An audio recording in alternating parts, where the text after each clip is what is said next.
A lot of us today want to do that 6334 system, primary school, secondary school, university. Then from university, we all start to look for work. But the challenge we have in Nigeria today is that there is not enough work. There is a large population, between 180 to 220 million, but there's not enough work to feed that large population. Why? We are not building industries, all right? And this is where I believe that if any of us is interested in entrepreneurship, the most important skill set you can learn is a skill that is not properly taught in the four walls of our university. I'm not talking about soap making or anything that is but real skills. Now, Brother Obasan or Captain Obasan is going to come up later on to talk about the tech industry, which is one industry whereby it's very, very easy for you to learn skills. I mean, I use the word easily, flippantly, but a lot of people, I have seen a lot of young men and women learn coding skills just purely by watching YouTube videos. All right? And today they are, let's look at them. Elon Musk, what's Microsoft, Bill Gates, Mark Zuckerberg. They didn't use any of the skills they learned they are using the skills they learned in university, the presentation skills, the reading a contract, running a business. But when they were innovating the idea, what they developed on was their imagination and a skill they had learned. When I was in university, I studied mechanical engineering. My professor would say, what is the difference between a bachelor's degree holder in mechanical engineering and a mechanic?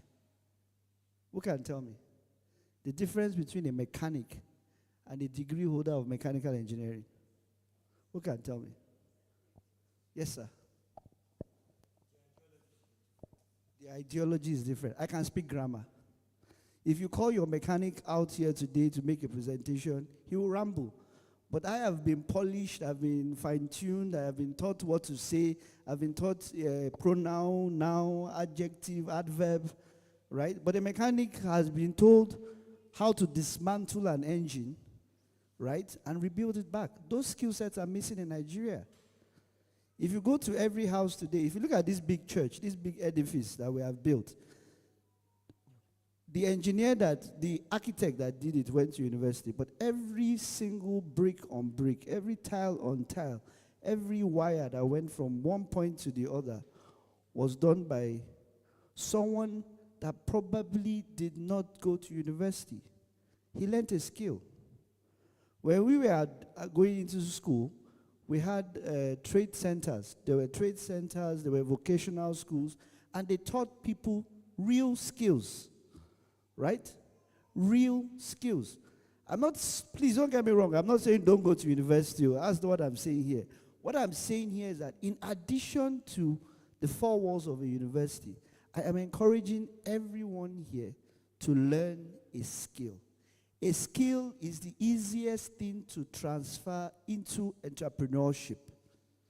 The education you get to the four walls helps you project that ideology. Am I making sense? Am I making sense? All right? If today I was talking to a young, I gave a lecture at Department of Estate Management, University of Lagos a few years ago. And there was a young lady I met. She read building construction at the University of Lagos. And I asked her, she asked a question, and in our conversation, I asked her, what are you doing now?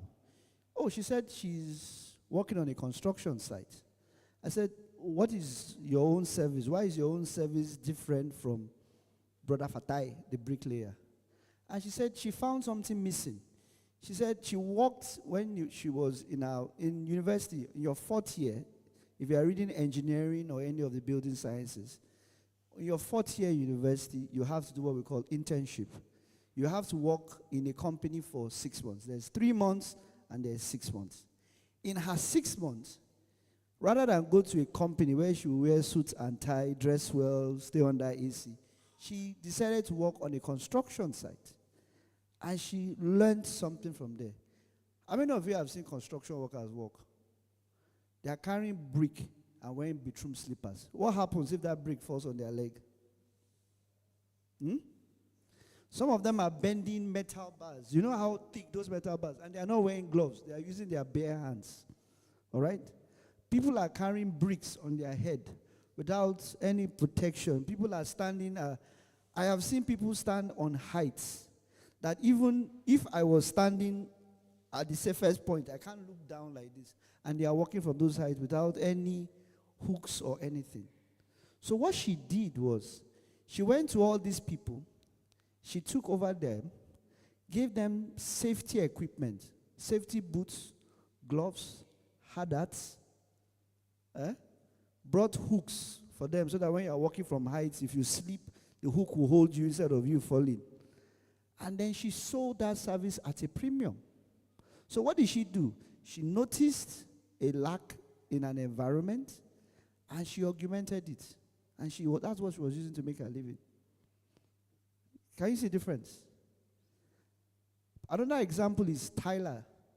Every Tyler that we have used in this church or in my house is not Nigerian. Is it that Ghanaian, Togolese, or Beninois? There's no Nigerian. If a Nigerian Tyler does work for you, you will know that it's a Nigerian Tyler. If you look at the tile, you can't look at the tile like this. You have to look at the tile this way. That is another skill set. We will continue to build houses. There's no way.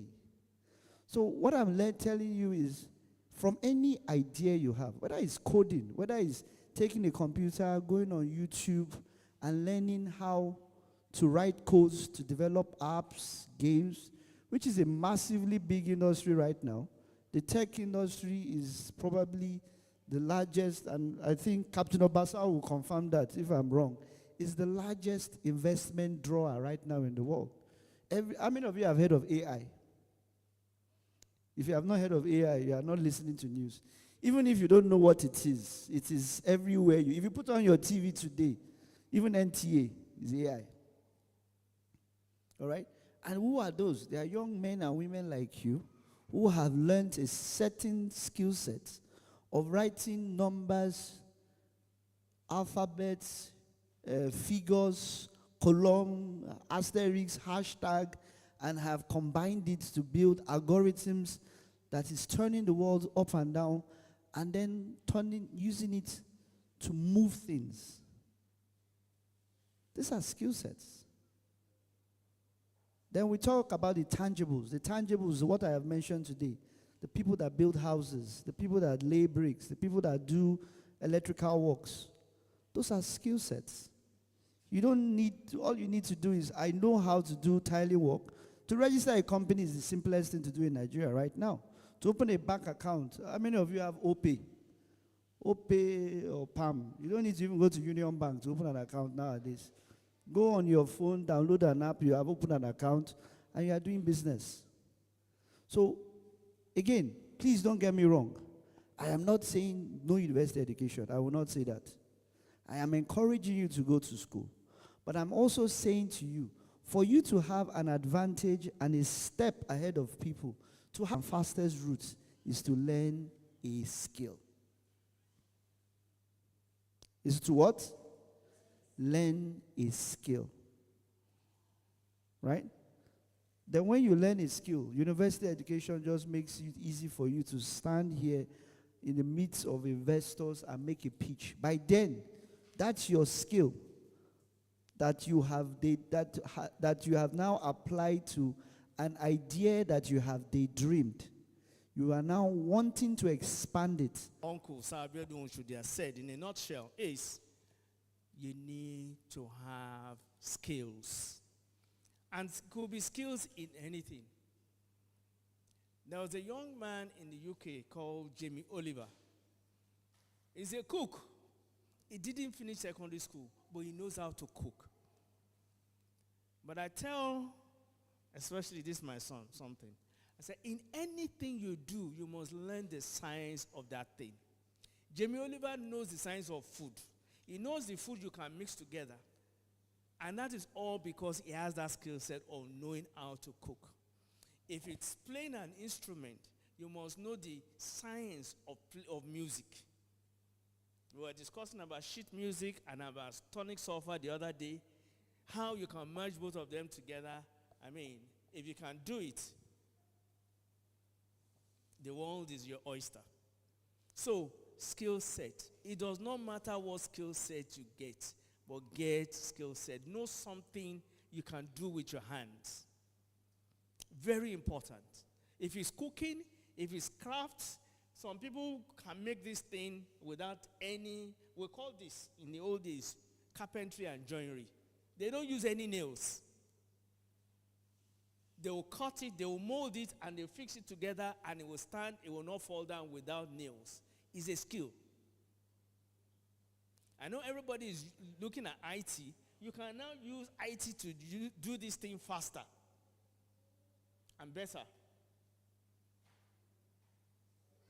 I started as a civil engineer, worked as a traffic engineer, went into IT project management. I know IT very well. In fact, most of my roles in the past 20 years is standing in between the business of explaining IT to business people. So when IT say, oh, we need this server to do this, blah, blah, blah, we talk IT. Then I'll say, hey, you know, what they want to do is this. They want to do this, they do this, they do this. When people talk about application programming interchange, API is simple. You send you send this application somewhere, go and get me 3 orange chairs. That's what it does. He goes in there, he brings his 3 orange chairs. If he doesn't find, he says no. But when computer people tell you API, do you understand what API means? It's a skill set. So you need, not everybody will be an engineer. Not everybody will be a doctor. Not everybody will be even a business person. Business people, after a while, now employ professional managers. Did you understand that? So, I'm going to introduce our main speaker to you. He's an entrepreneur par excellence. He's done many businesses. He's still doing business.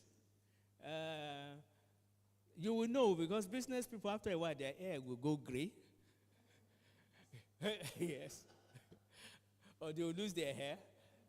Business in Nigeria is especially challenging. Okay? But you must learn the skills to balance everything. So without further ado, I'm going to introduce to you my brother and friend, Sir Dipo Bakare. Please give him a round of applause.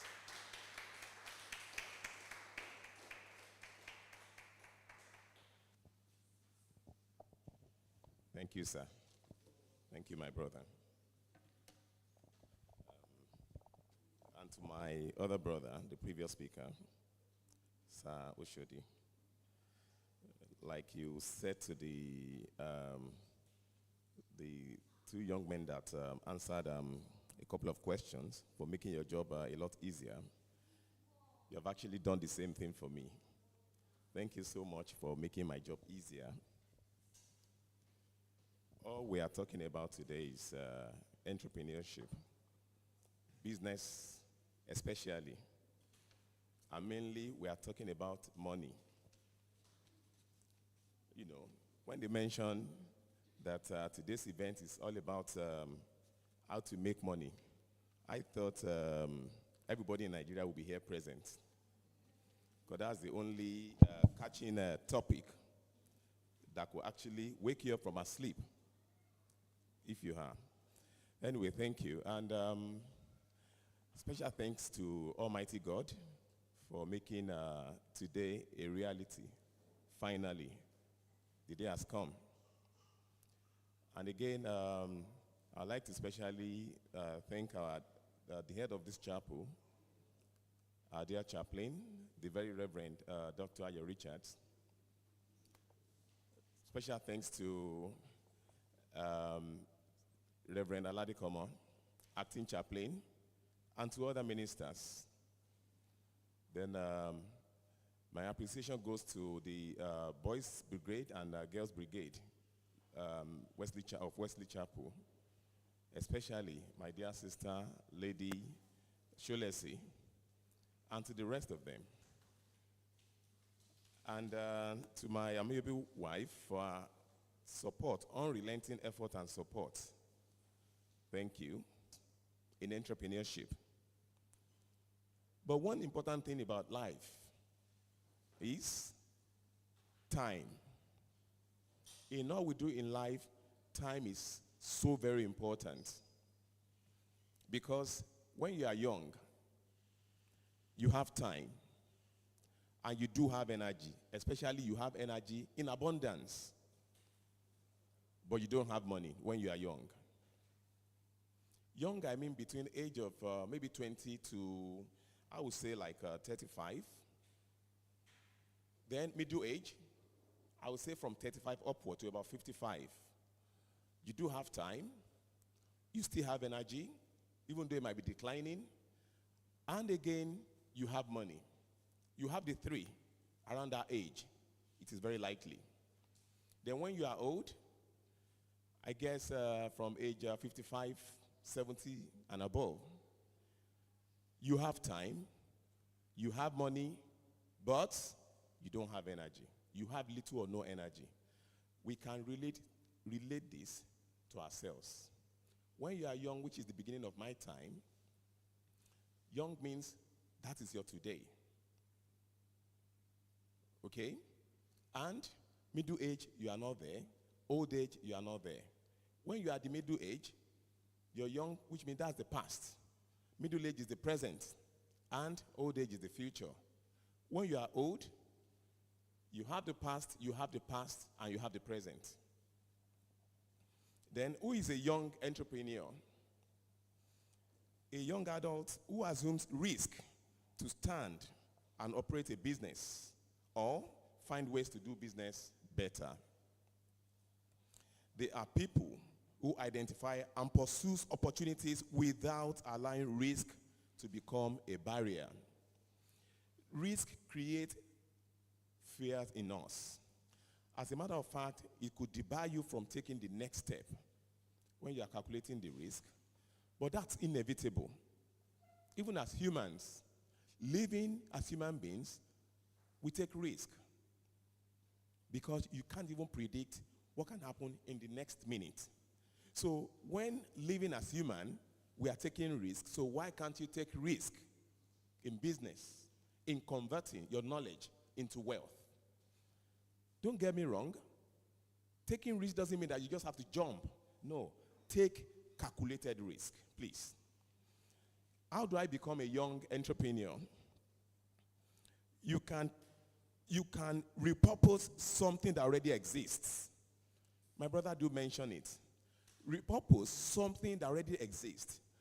There is no new innovation anywhere. Everything we do in life, we copy. But what differs is when you copy well. One of the biggest employer of labor as individual, and the biggest manufacturer we have in Nigeria today is Dangote, Aliko Dangote. He just commissioned a $19 billion worth of refinery, the biggest single refinery in the world. Dangote copied. Follow all his business trend. He's not the first person to build a refinery. But he checked and realized that there was a huge value gap that he could cover. He built a refinery. He has cement factory. Before Dangote cement factory in Nigeria, we used to have Elephant Cement. Elephant Cement dominated the cement industry. I think engineer could testify to that, being into construction. They use cement all the time for decades without having anyone to challenge them. But Dangote challenged them. It now became a tug of war in terms of price. Dangote, copied. Indomie, we are all copying. So find that existing thing that you can copy. Link it up to your personal skill. Then you can make a living out of it. Then, of course, create a plan. Whatever you do, you must plan.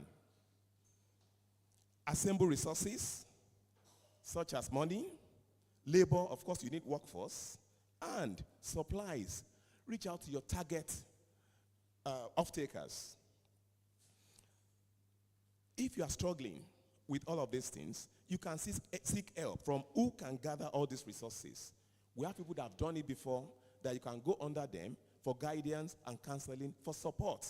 But when you don't ask, you are not likely to get any support from anywhere. And don't be afraid to ask for help. Do not be afraid to ask for help.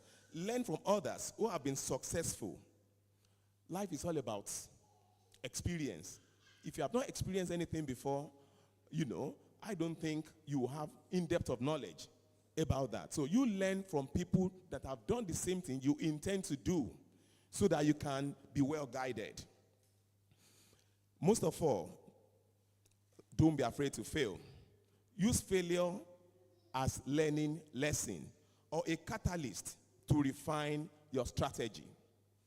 There is nobody that has achieved that has not failed. What did I say? You cannot achieve if you have not failed. If you have achieved, yet you haven't failed, you may have a different definition of failure. You haven't started. You have to fail to rise again. So don't be scared of failing. And when you fail, it is not the end. Get up and start again. Use it as a catalyst to achieve your aim. Then in summary, a young entrepreneur is a young adult who finds opportunities to start and operate a business. Find opportunity to start and operate a business.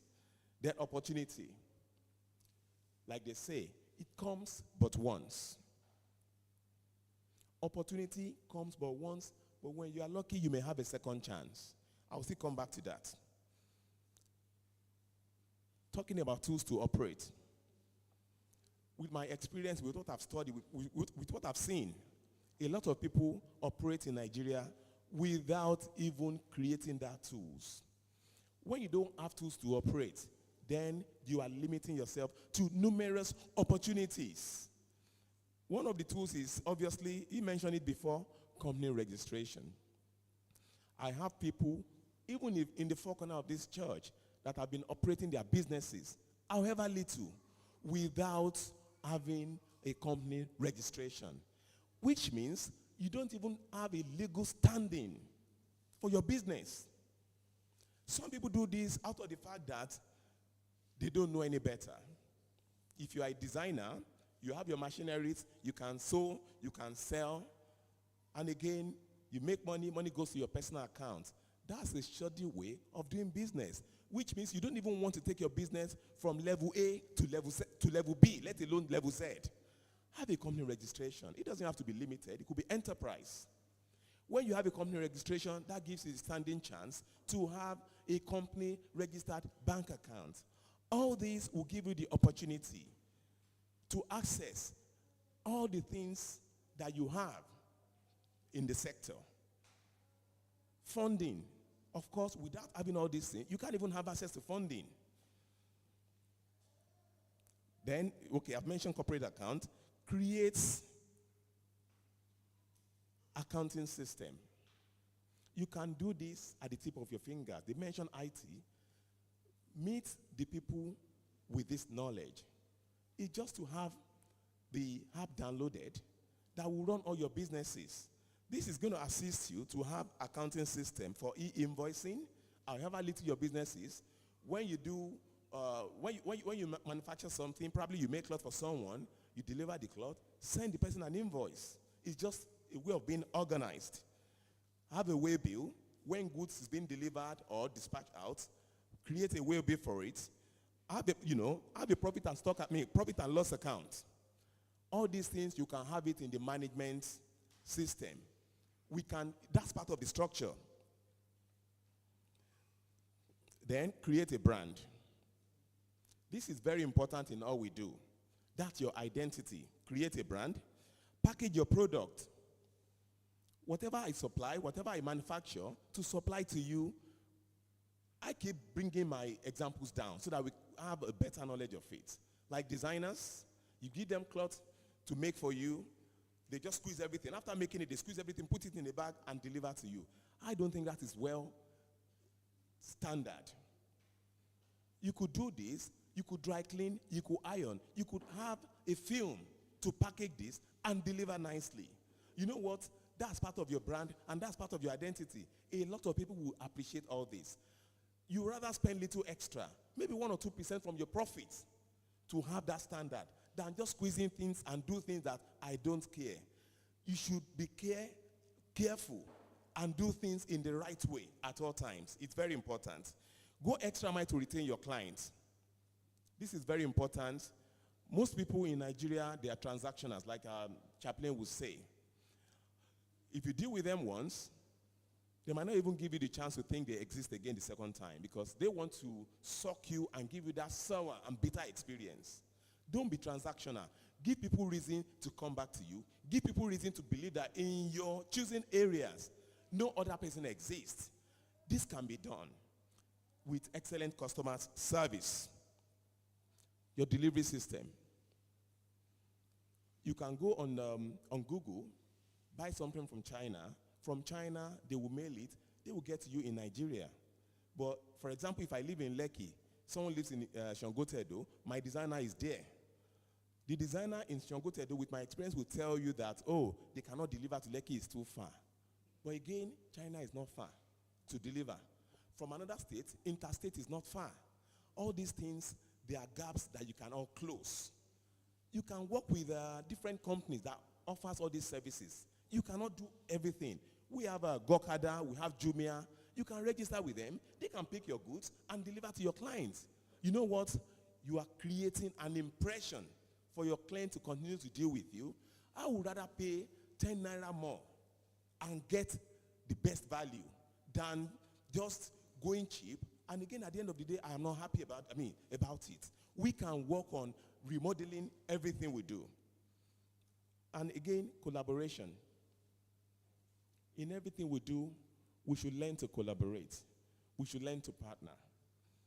Partner in the sense that, for example, if my line of business, my total capital that I have for my line of business is 100,000 naira, if I can bring in another person to partner with me, and the person has about 70,000, then what's my running cost for my business? That's 170,000. So that's going to give me like a hedge over people running with 100,000.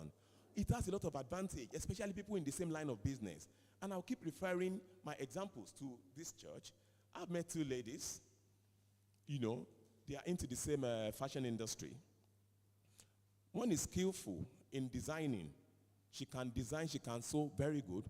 While the other person is very good in marketing.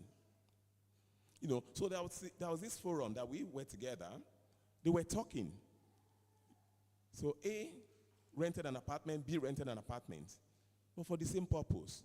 So we just advised them that, look, both of you can come together, you know, have a proper understanding, run your business together, then you make more money. The person that is good in designing will stay back and ensure the quality of all the goods, all the clothes, you know, being sewn in the company is up to standard, whereas the other person steps out to get businesses based on marketing experience. What this does for them is, number one, it reduces the rental costs. Because instead of having two different apartments for the same purpose, they have one. Then it's going to bring down their overhead costs because it's going to reduce the number of overhead working together. So when you work together, you know, you have a lot of advantage. It reduces rental income, the same workforce, skillful design and marketing, both will achieve greatness. Don't see it as competition, but see it as collaboration. When you compete, the roof is very low for people that compete because the world is so large.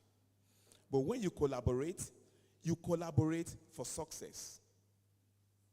When you come together, you become stronger. And people have fear of, would he or she betray me? In anything you do, whether you collaborate or not, you can be betrayed by anyone. But that is very simple. If you are going into collaboration with anyone, you can meet learned people, lawyers, to have memorandum of understanding, to design in your businesses. Bring your ideas together. Lawyers will know how to put everything down in black and white. That even if you want to exit, everything is going to be written there. So there is no reason for you to have the negative thought of saying, would I be betrayed? If everything is well structured and you have memorandum of understanding, this is nothing to be afraid of. And hard work.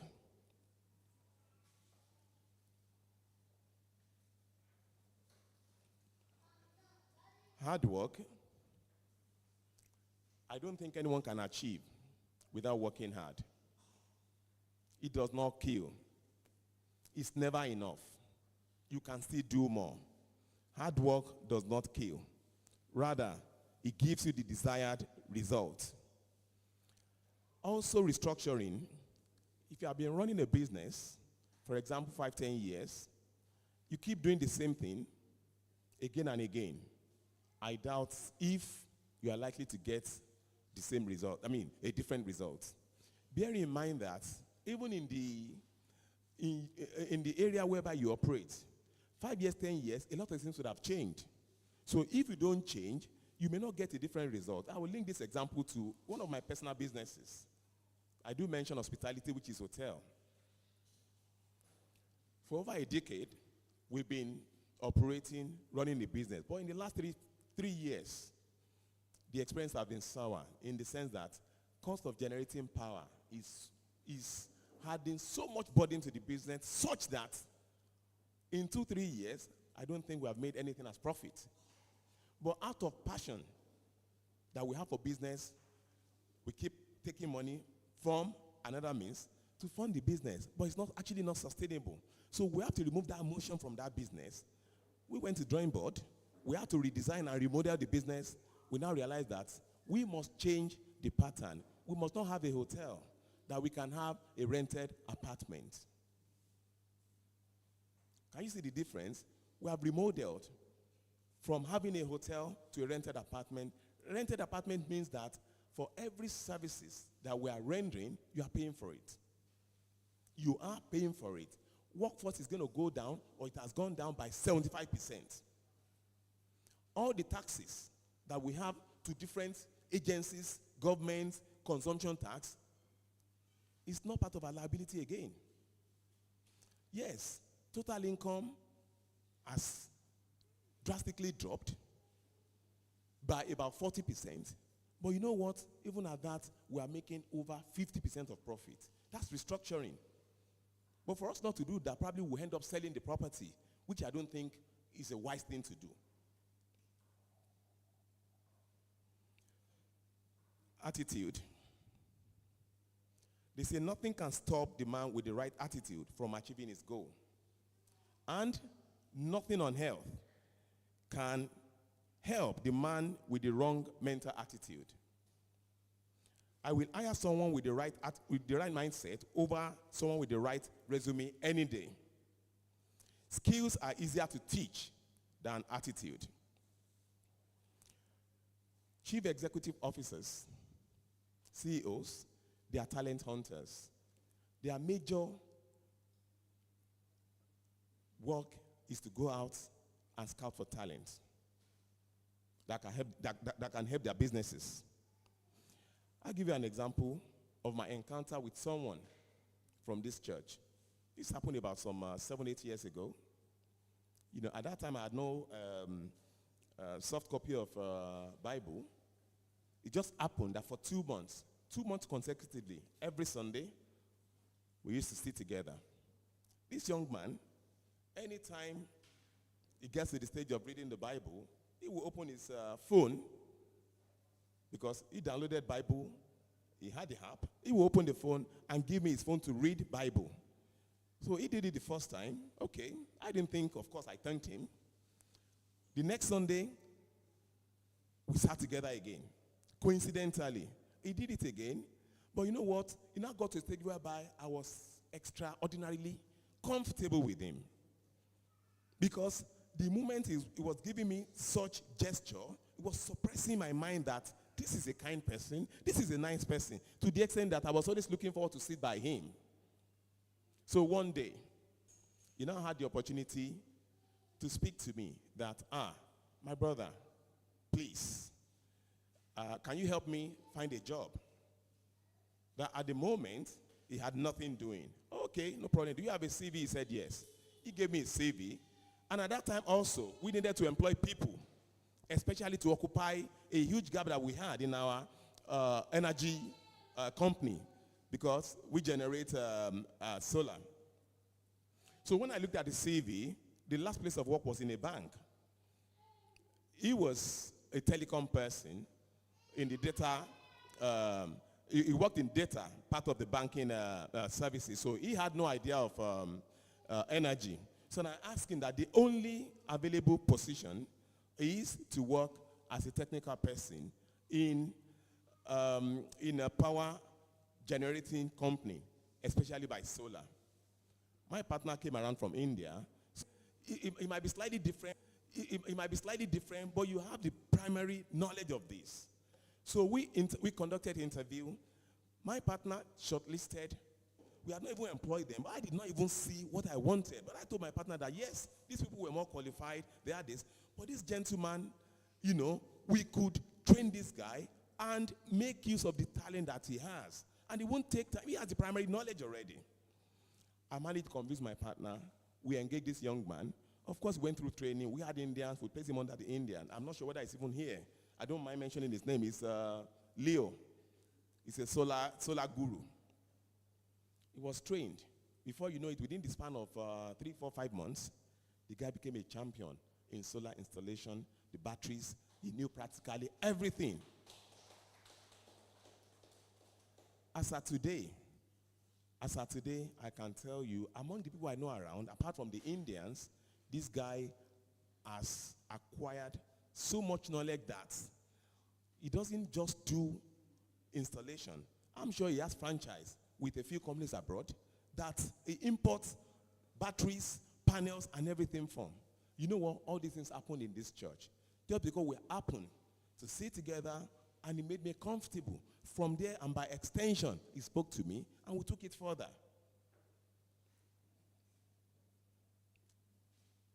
Also, I will take this quote by Warren Buffett.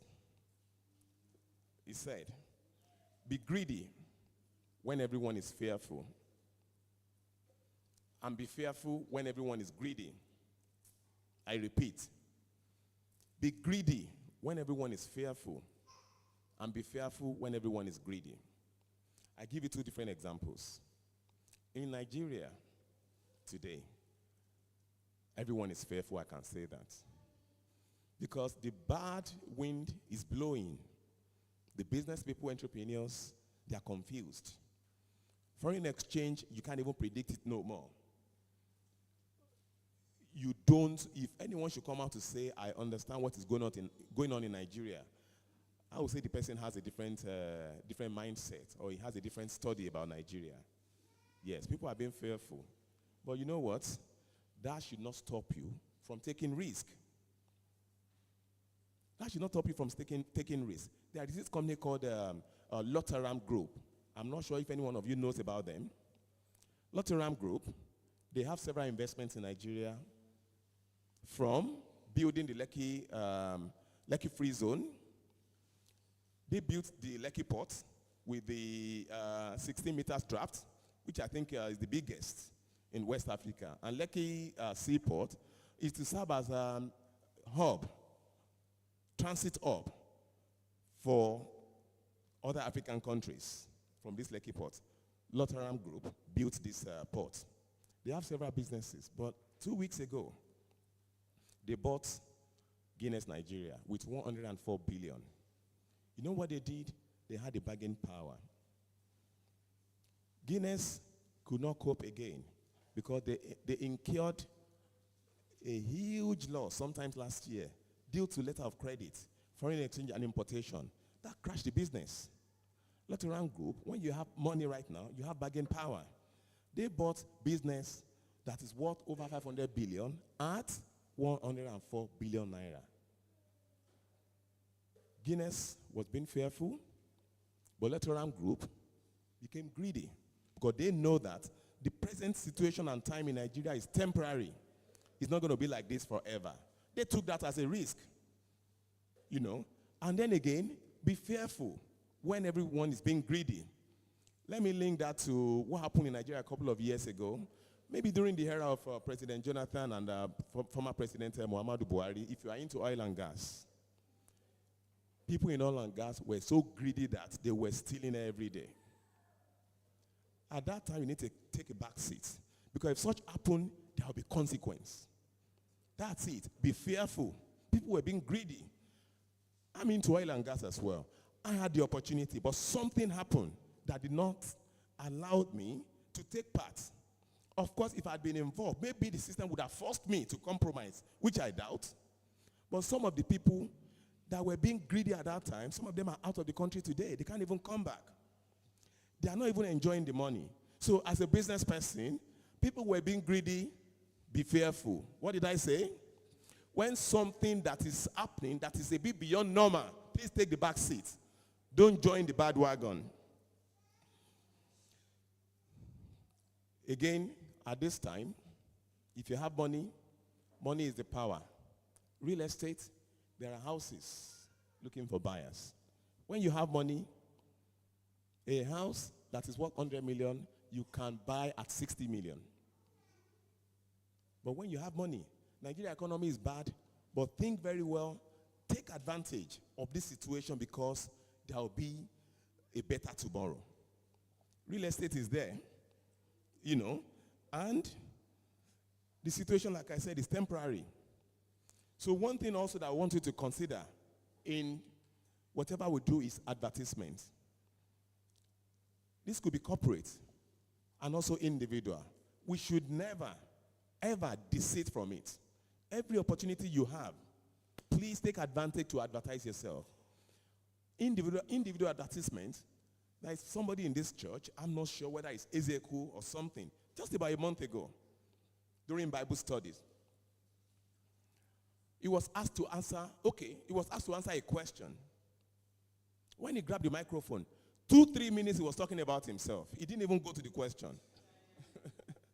He said, yeah, when I was in law school, I just finished law school. I said, this guy is very clever.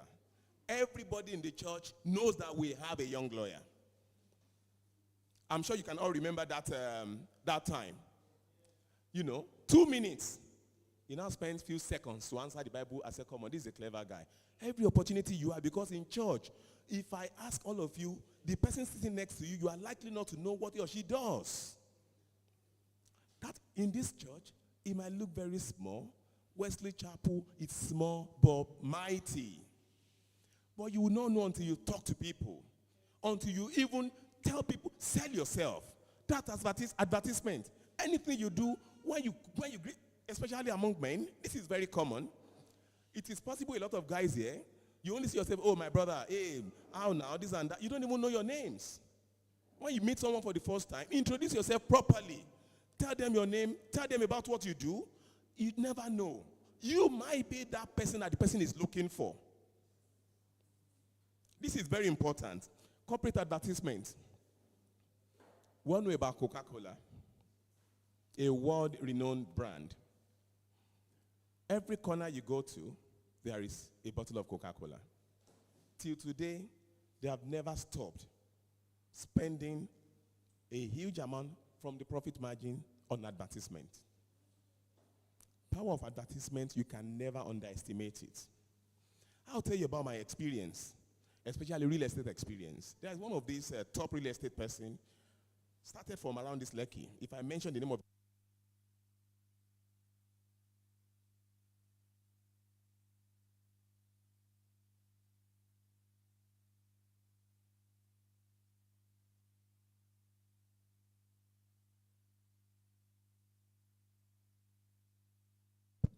apologies. So if I mention the name of the company, I'm sure the name will be strange to all of you. I knew the person from the humble beginning. Nearly all Nigerian newspaper, when you open the first 2 pages, you will see the advertisement. Oh, buy 2, get 1 free, buy this, buy that. I never bothered to even open any of the pages because I used to see the owner every day.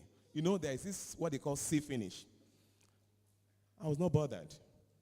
Going to work every morning, if I tune to Classic FM, before 5-10 minutes, the advert must pop up on the radio, even TV. On this street, each NEPA post used to have the advertisement of that real estate company. So there was this phase, after several years of knowing this guy, of ignoring the advertisements. On this fateful day, I was driving along Lekki Phase 1. I just looked up. I saw one of those artists placing by the hand a home. You go own this home. Buy 2, get 1 free. That's 3. What that does is that if you're an intending buyer, you have another person, just speak to another person that may be interested. 3 of you can come together, bring down the cost, buy 2, get 1 free, and share within yourselves. So what caught my attention then was that this house is, for example, 10 million naira, pay 10% and pay the 90% in the span of 24 months. I just parked as if I've never heard it before. I just said, okay, pay 10%. I quickly connected the 10% to one of the dividends I get from my business. Okay, 10%, this business can pay the 10%. Pay 90% in 24 months, and now calculated the 90.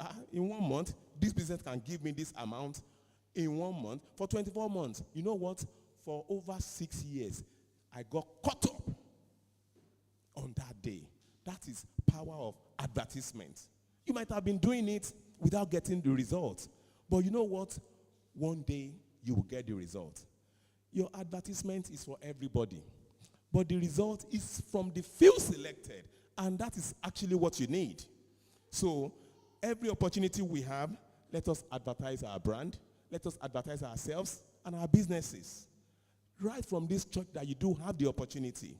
We advertise. You can even advertise. You have your smartphone. Instead of spending few hours a day that you spend on Facebook, TikTok and everything, gossiping, you could advertise. On your DP, paste what you do. One person will check it, that will be connected to you, that will take you from the level you are to the highest level. Even countries. If you tune to CNN, before you spend 1 hour watching CNN, Dubai will come up. Holiday destination, tallest building in the world. It's a form of advertisement. Croatia will come up. Oh, seafood, this and that. Advertisements, you should not underestimate it. We care less about it here because you think that advertisement will cost you money.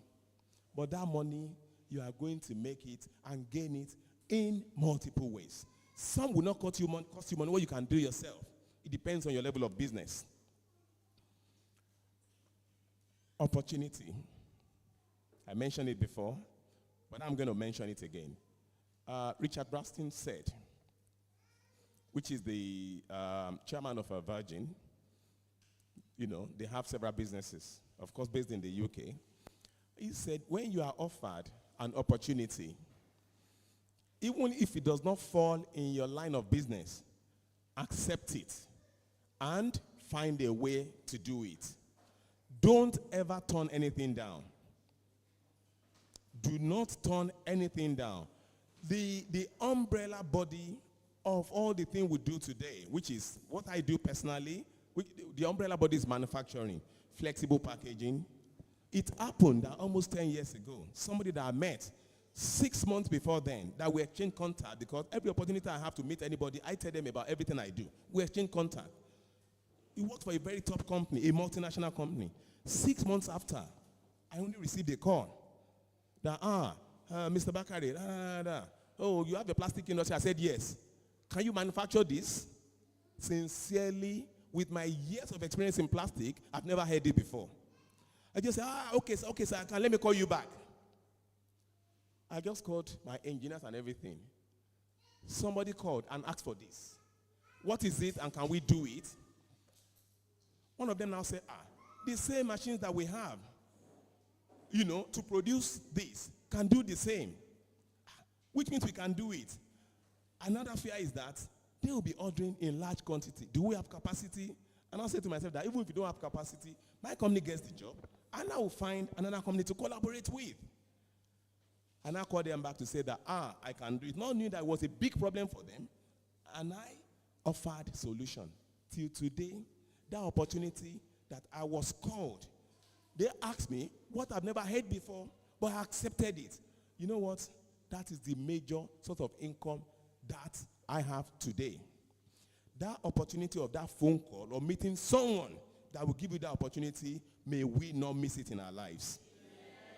It's very important. And again, convert your experience in the professional settings to your advantage. I have seen a lot of bankers, top-level bankers. They will come to my office to say, oh, I should give them my time for counseling and everything. They will tell me that, look, the job is no more secured.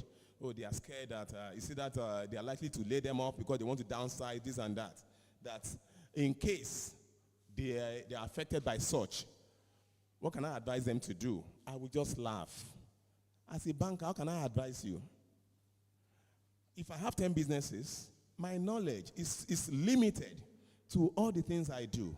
But as banker, you even have knowledge of all the things I do by the fact that you have access to all my finances, the way I run my business. So if my business spanning is just about 10 businesses, you have access to even Dangote's business. You can dissect everything, can check everything and say, look.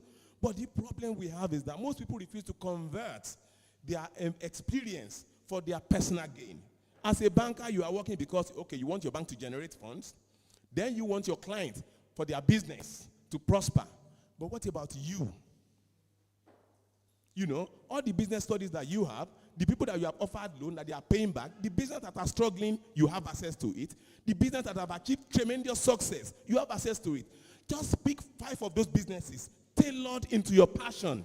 Study it, then begin to, find a way to apply that to yourself, that in case you are laid off this job, even before they lay you up, as a banker, be an entrepreneur. You can set up the business on the side.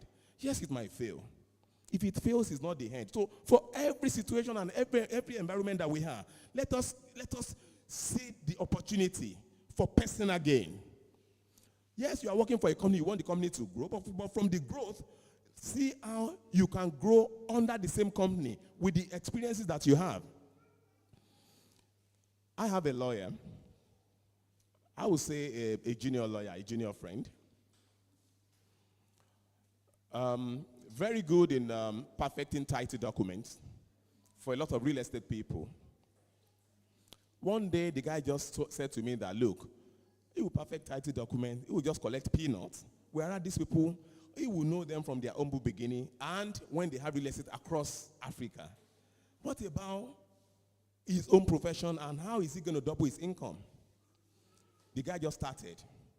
For the fact that he's associated with a lot of real estate people, he just went with someone with a piece of land without money to build it, a good location. As a lawyer, I just came up with the agreement on JV, joint ventures. So this guy agreed to do a joint venture with the lawyer. Look at this same lawyer, but again, he has acquired land by the fact that he was able to convince someone to do a joint venture. Again, he does not have money to do constructions, but he spent money to do the architectural drawing. He did all the models and everything, the 3D. He now started talking to people. I gave this guy money. I bought 2 properties from him. The guy, the first 12 units, he sold it. The guy now, I can tell you, has built over 100 properties. From being a lawyer, because he had to convert that to be an entrepreneur, take advantage of his present situation. By the fact that he was, perfecting documents for real estate people, he has had the knowledge of real estate. Now he's a real estate guru. So take advantage of every situation to expand and enlarge yourself. Pride. Especially, I wouldn't know how to explain this. I can only see this happening majorly in Nigeria. Pride. I'm a lawyer. I can't be a driver. I am this, I am that. But you are a lawyer if you travel to Canada today. Even if you are a doctor of law, you have to drive. As a driver, you'll be a Uber driver. But a lawyer in Nigeria, I don't think there's any lawyer in Nigeria that can drive Uber. After leaving your office, maybe you're a baby lawyer, just starting, you think you are too big for that. But as a lawyer, you go to Canada, because you have not been in the system, you are not even eligible to be in the white-collar setting, you'll be a security man. When we leave the shore of Nigeria, we bring our shoulder down. When we come back, we raise your shoulder. There is nothing wrong to do any job. At the end of the day, what you want is, you want to attain that success. You want to be comfortable financially to be able to meet all your needs. So when you are not there, where is the pride coming from? That's not changing your identity. Your certificate is there. A young banker, you have a car. Is that the next thing that you should do? When you finish at work, because now they close early, 5, 6 o'clock, instead of driving in your air conditioning car, why can't you just run Uber for 2 hours before you go to bed? Why can't you wake up early and do Uber? Big men and women, that's what they do abroad. I'll buy my limousine and use it for Uber, and I'll still go to my office. My identity is not changing. In Nigeria, pride, let us put it in our pocket, and laziness. Some of the young men and women, if you ask them now they want to jackpot, that is the first thing that comes to their mind. You want to travel out of the country? It is not a bad idea to travel. But in 2 years, you see, ask them, they will tell you that they want to travel. Ordinary passport you don't even have. They are not doing anything. They are just waiting for that German embassy to say, oh, Mr. John, come, I will give you visa to travel. Traveling should not stop you from, like my brother said, acquiring knowledge. There is integration everywhere. Before now in Nigeria, all those roadside vulcanizers, they are the only people we know to fix our cars, to fix the tires. But right now it has changed. In the last 10 years, in all the gas stations, you have lubrication center whereby they have sophisticated machine that does all this work, which is the same thing they do abroad. You have tire changer, you have wheel balancing, you have diagnostic machine. These things, you know, just like my brother said, the illiterate mechanics they are facing them out, because the car that people have now requires a bit of education and knowledge for you to even be able to handle anything. You work with diagnostic machine. A young man, you are a graduate, you want to travel. Why can't you acquire knowledge? By knowing all these things used to fix vehicles. It's not going to cost you anything. Even it's going to be on pro bono basis. Your weekend, what are you doing with your weekend? A young man, you can go there. Ask them that you want to learn. So you know all these machineries. It's going to be like tools that's going to support your ideas when you travel out. Even in Nigeria, you can have this setup the way it works. Some of these gas stations, they don't build the gas station, they leave a lubrication section. When you have a free one, you can just approach them. That you have this knowledge, you want to operate there. They're going to list it for you. Then find people you can collaborate with to work on the equipment. The money they make on each station in a month, you can make nothing less than 500 to 1 million naira. I have the knowledge and I have the experience and I know what I'm talking about. And it's so easy. It is not a rocket science. So different things that you can do to acquire knowledge and to bring down your price. Again, discipline. Without discipline, I don't think anyone can achieve anything. You can't even make money without discipline. If you are married, you are not disciplined, you cannot sustain a home. In everything we do, discipline cuts across everything. It cuts off from being excessive in everything. So we have to apply discipline. It helps our businesses. If you are a father, it helps you. It makes you a fantastic father, a fantastic husband. Then, without which, you might become a liability to the society when you are not disciplined. Then, they say, never stop learning, because life never stops. Teaching, never stop learning. And my advice for upcoming business people, just in one word. They say knowledge, knowledge, and I say again knowledge. One word might be a bit difficult.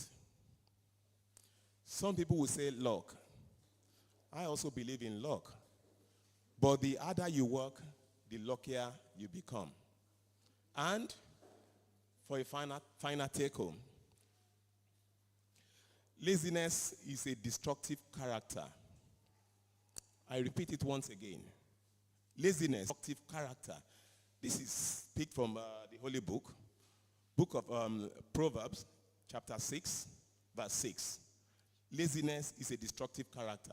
As a matter of fact, Proverbs chapter 6, verse 6 to 11, you can read about it. Thank you and God bless you.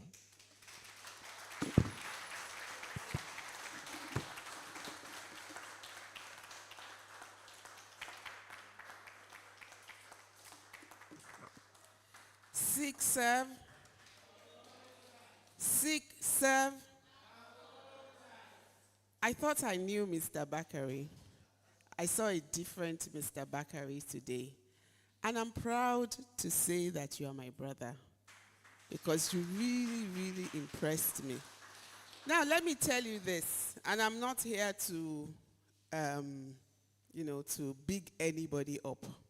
What you just received today, now, people pay thousands and millions of naira for.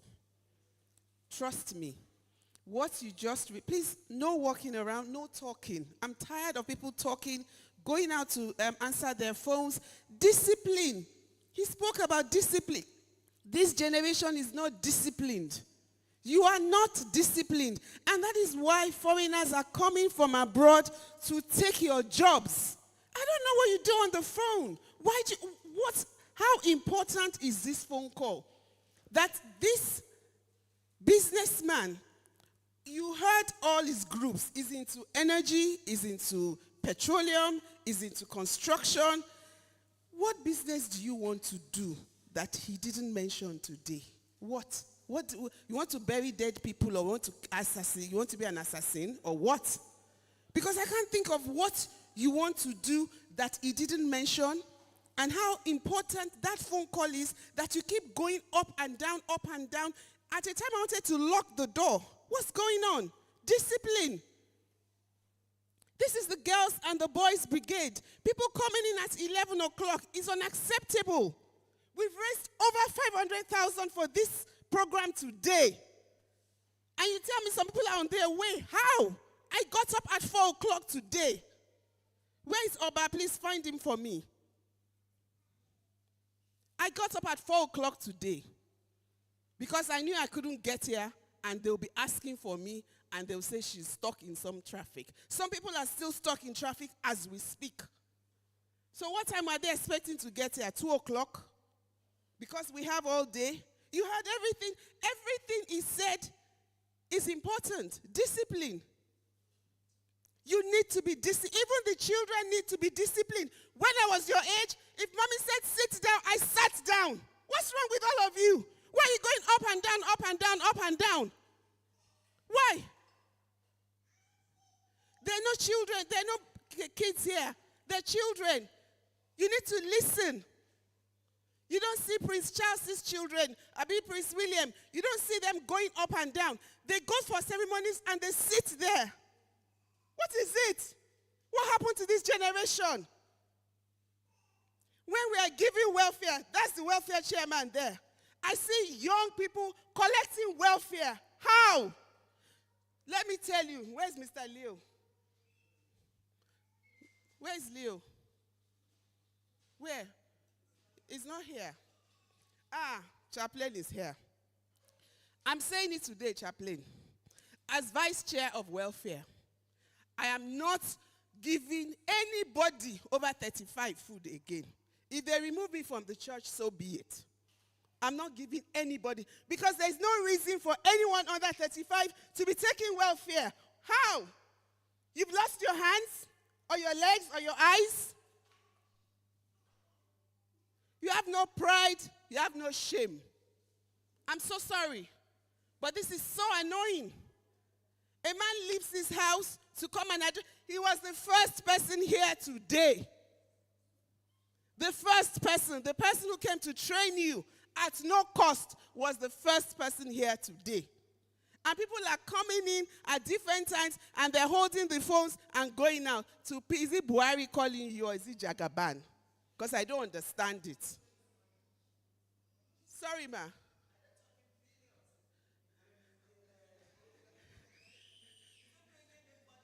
I don't see it, ma, because welfare, they come to welfare and they collect all our stuff in welfare. All our stuff. And we're not giving youth.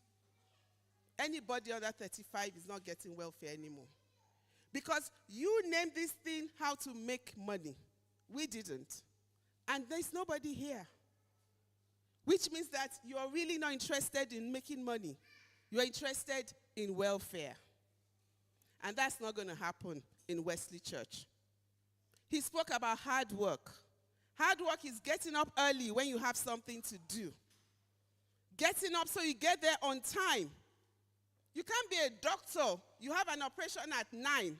They've put your patient together and all, and you're getting there at 11. Your patient has died. Or you're a lawyer, and you're getting to court at 1 o'clock, and you want to tell the judge, I was in traffic. The judge has struck out your case. Your client is gone. He will sue you at some point in time. Please, we need to, I don't even know what to use, but we need to go back to basics. We can't go far with this attitude, I must say. I was watching from the back. This side, they were writing notes. I know 1 or 2 people were writing. This side, these are people, established people. Parents with children, with businesses. They were writing notes, all of them. And I look at this side, and 1 or 2 were writing notes. I was using my phone because I gave somebody my pen. I was using my phone to make the notes. You can't listen to everything he said and remember everything. It's not possible. It is not possible. So please, I'm asking you to change your ways. Hard work. He said laziness. There's no room for laziness in business. All your staff, they will eat your business and go. You will come one day and there's nothing left. They've eaten everything. Because you're too lazy to get up, or you're too lazy, you go home early. He talks about collaboration. We have a wide youth range in Wesley Chapel. You can collaborate. You can buy a house. Although I don't see it happening the way things are.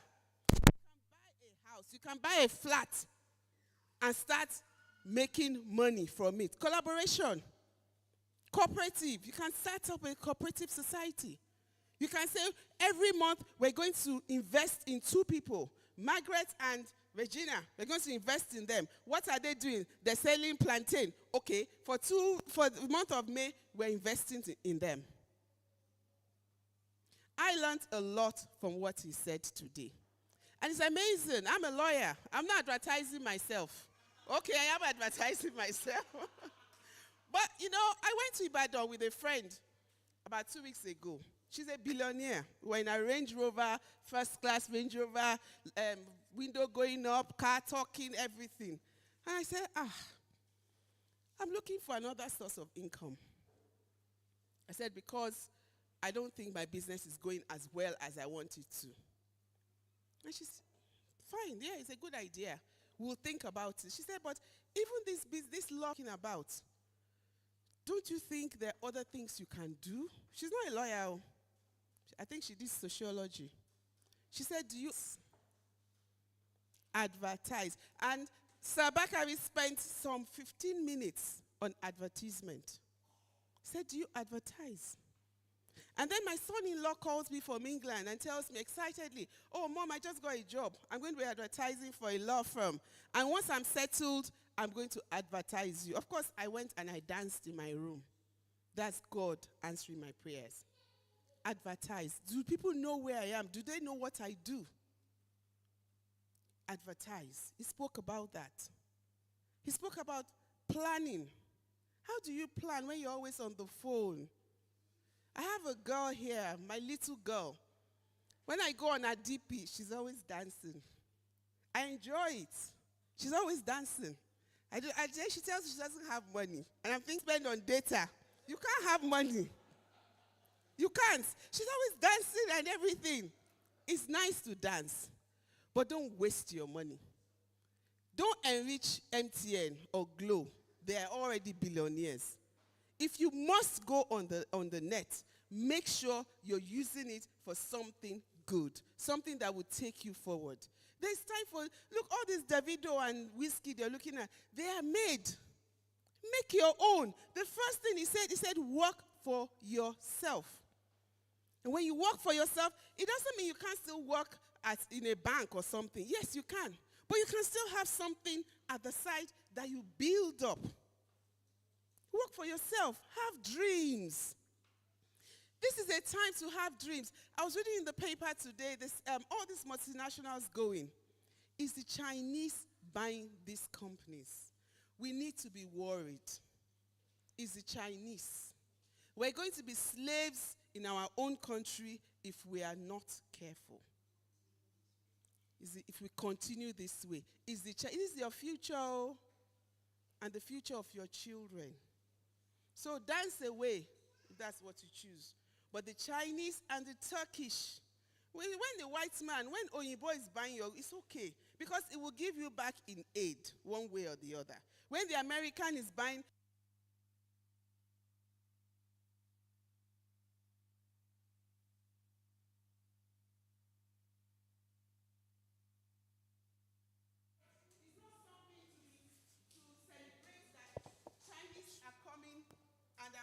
our businesses. I'm so sorry. I'm just so passionate about this because I'm disappointed at the turnout. Because a lot of people told me, Mommy, I'm coming.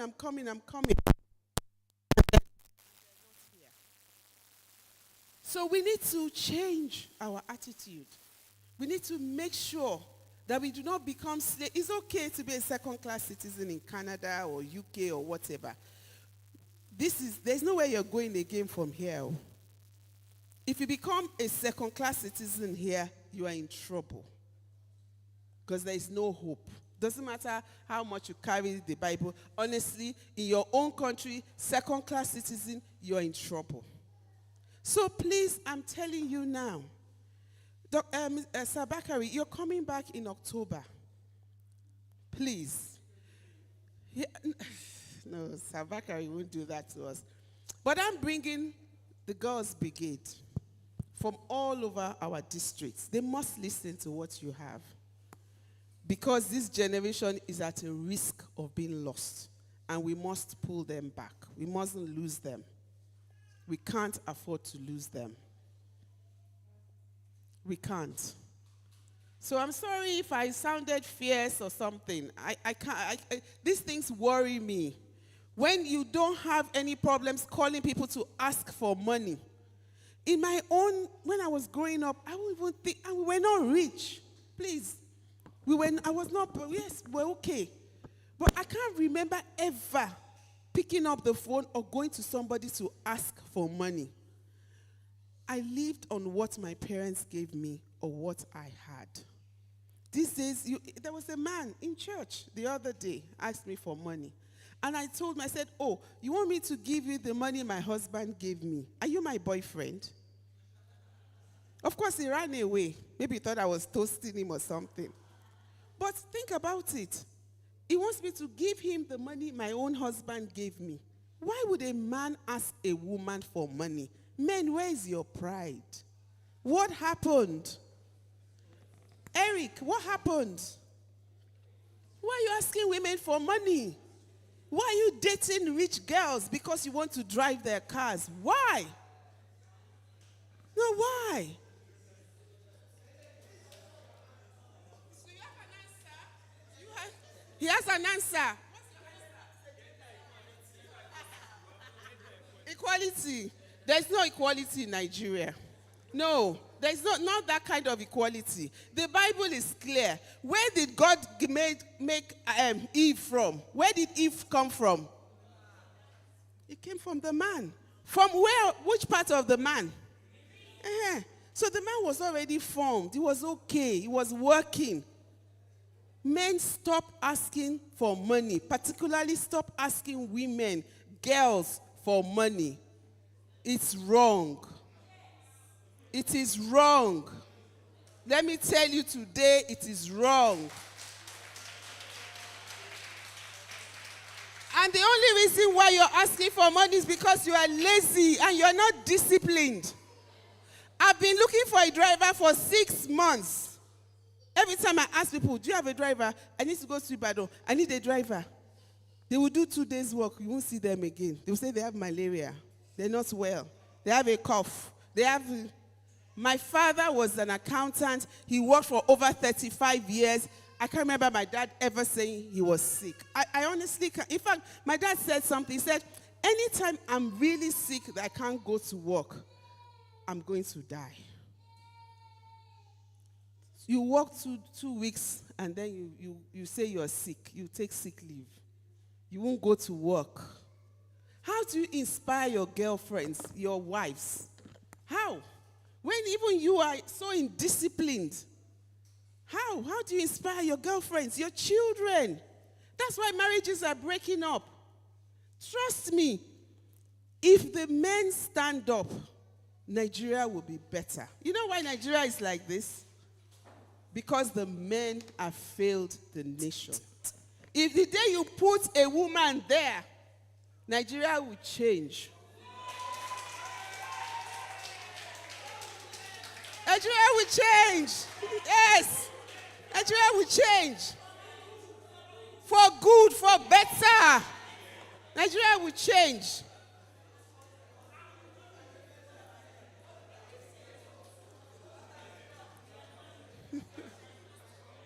Sorry.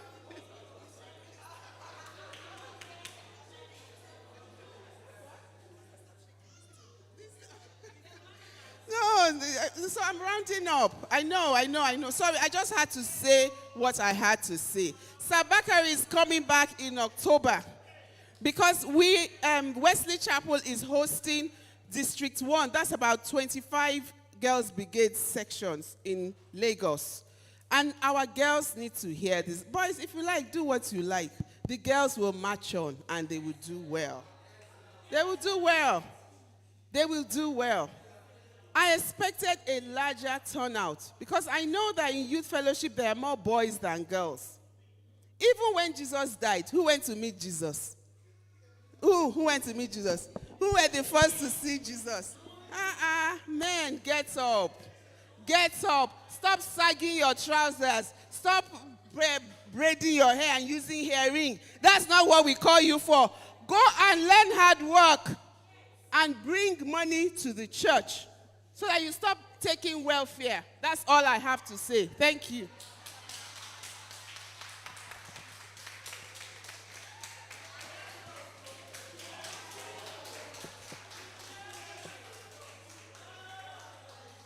Thank you very much. That was a very passionate speech. Men, be careful, oh. The women are taking over. Well, without further ado, I know you have lots of questions. So we're going to call our speakers, and then we're going to get 1 or 2 more people to join them. So I'll call our main speaker of the day, Sir Dipo Bakare. Please give him a round of applause.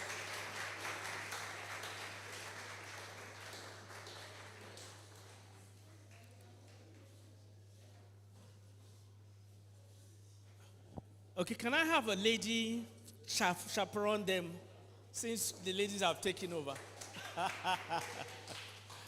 No, we all know that the ladies are the necks. They turn the head wherever they want to turn it. Okay. Our other speaker, Sir Abiodun Oshodi. Please give me a round of applause.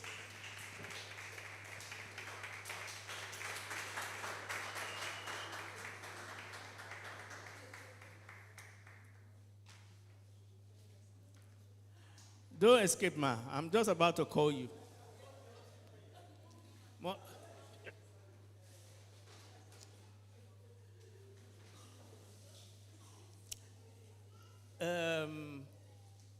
Is Chaplain leaving? She's not. Okay. All right. I think, Chaplain will join. I'm supposed to speak. Ma, because our chaplain she's a tent maker, a businesswoman. Oh, Madam, you see, you said I should switch off my phone and your phone is on. Please sit down. And I'll just do a quick 5 minutes before I join you for questions. I know you have questions. I'm going to be talking on something that a lot of you may have heard before. It's what we call the 6 Ds of technology. You know, the 6 Ds of technology starts with digitization. Anything in technology is usually digitized. And I'll give you an example. Some people here will remember. Who remembers Kodak? Who remembers Kodak? Do you remember Kodak? Yes. What does Kodak do? Cameras and films. In those days, when we were growing up, there were no digital cameras. So you used to have photographers who would knock them. They will take your pictures, they will develop the films.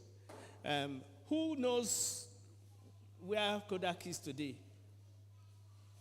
Kodak doesn't exist, or they exist in another form. So the first D in technology is you digitize.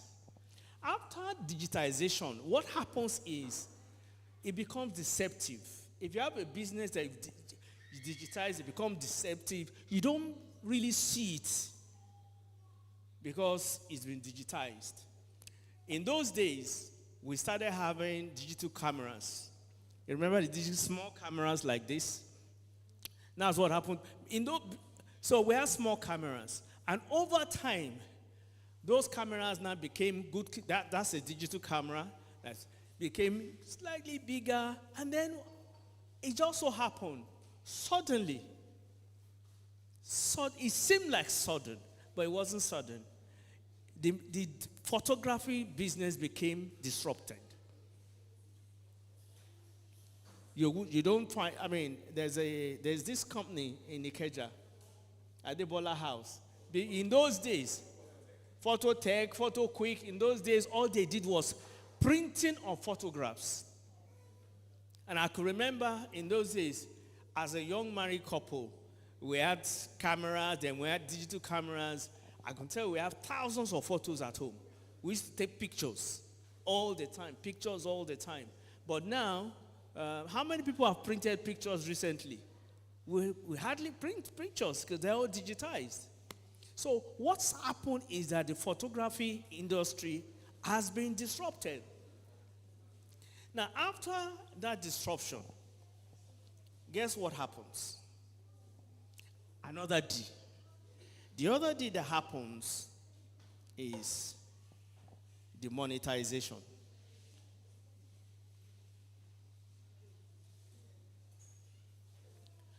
Before, we used to pay to develop film. Now we don't pay because we now have digital cameras. Okay? And then those digital cameras are on every phone. Any phone that you bring out here has a camera. I lie? Whether it's Palasa, whether it's smartphone, it has a camera. So suddenly, photography has been demonetized. You really can't make money from it that much. Now, after demonetization, the other thing that happens is the materialization. From that big camera we used to take, NACAM, it now becomes very small. It becomes very small. This video camera before used to be this big. It used to be very big. They put it on their shoulders like this. If they hold a bit, their hand's gone. And then after that, the last D is democratization. Everybody has it. So, Oshodi said something. He said, it doesn't have to be a new thing. Innovation is you can old things in new way. I'll give you an example. We joke about it. Is it not our common pop-off that is now small chops? I lie. Not be common pop-off. Not be become small chops. So it's an old thing. It's innovative. The amala where we dey chop now. Before, we know they like amala. As we didn't like amala before, but now it's being represented in a new way, and people are eating. The way people eat amala now, you think yam is going out of fashion. It's about doing old things in new ways. Write that down. Put it on your wall. Put it on your door. Put it on a sticker. Put it on your phone. Doing old things in new ways. And you can use technology to do that. Because when you use technology to do it, it's cheaper after a while, and it goes through that process. You digitize, it becomes deceptive. Even the people who are doing it normally don't realize that you have digitized it. Then suddenly, it goes exponentially, it becomes disruptive. I'll give you an example of disruptive market. Now POS that you people are using. How many people have withdrawn money from POS today? You have. Guess where it came from? Wesley Chapel, me. It was something we used to do in the UK. When you go to the supermarket, you say, give me cash back. This we did in 2014. What you're seeing today came from here. 2014. We integrated with mobile money companies, but they didn't have the technology. We said, okay, there's POS. Let's start doing this. Even the banks for the first 3 years didn't understand what we were doing. They just gave us POS terminals, and you see it everywhere now. That's where it came from. So think about, so I'm not just saying it, I'm giving you examples of old things in new ways. Okay? So on that note, I will join the panel, and then we'll have questions. I need someone to anchor the now, because I'll not be a panelist.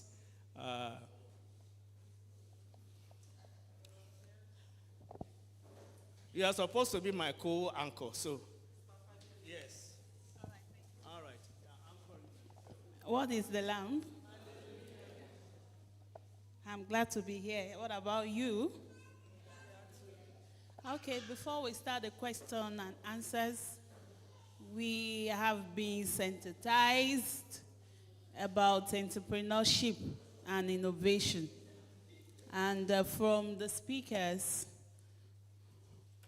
we've been told that innovation is creating new ideas or rebranding the existing idea. Am I correct? Yes. So, I know we have questions. Thank God the youths are more now.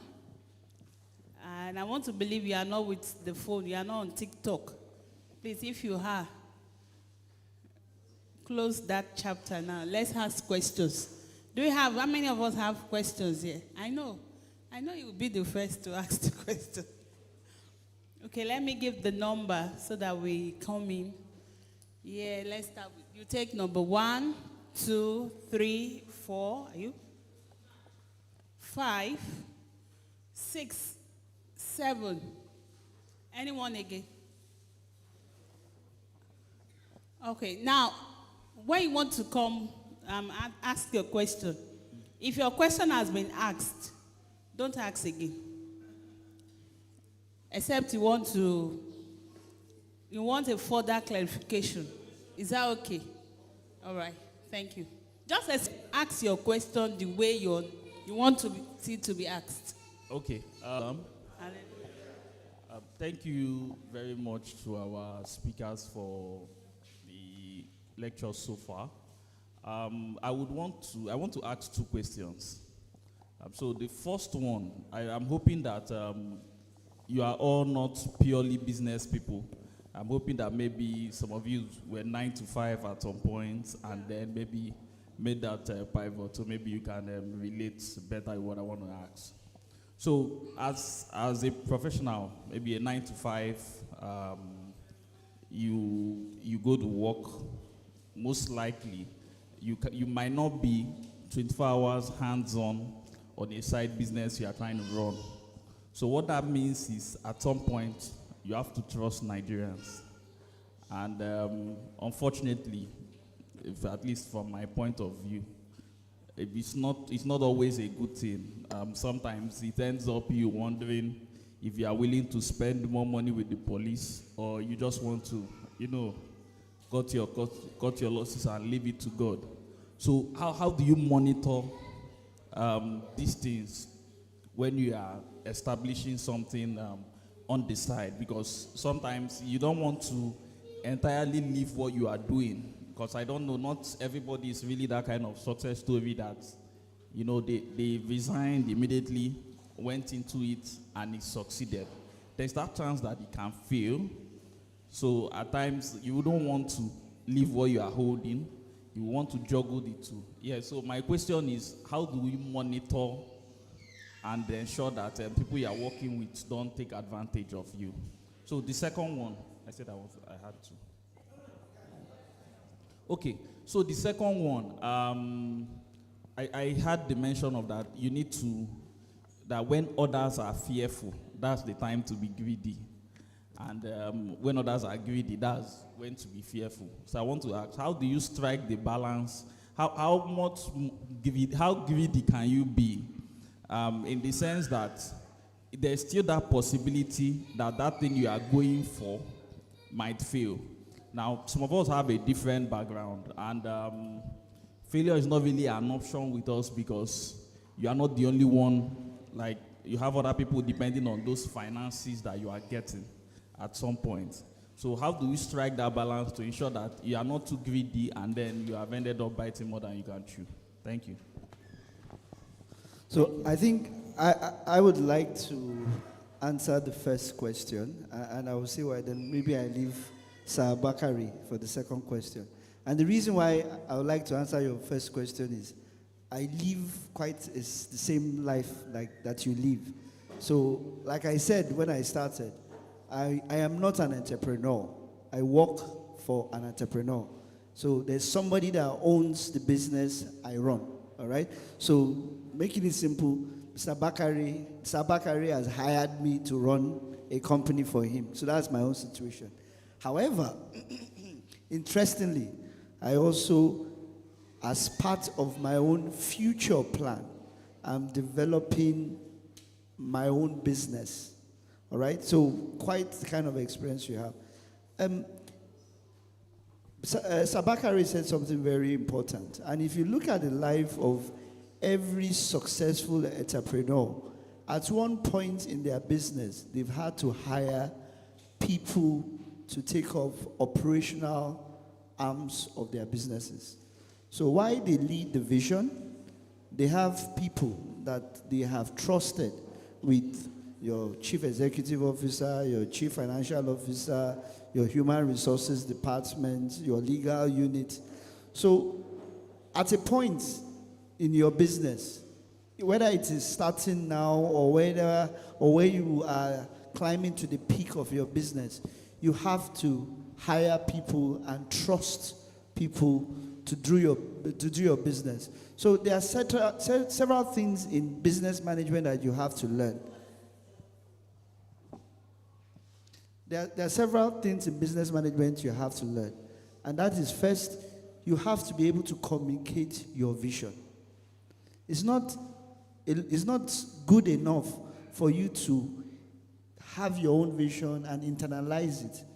It's a business failure if you are not able to communicate that vision to the people that you have hired.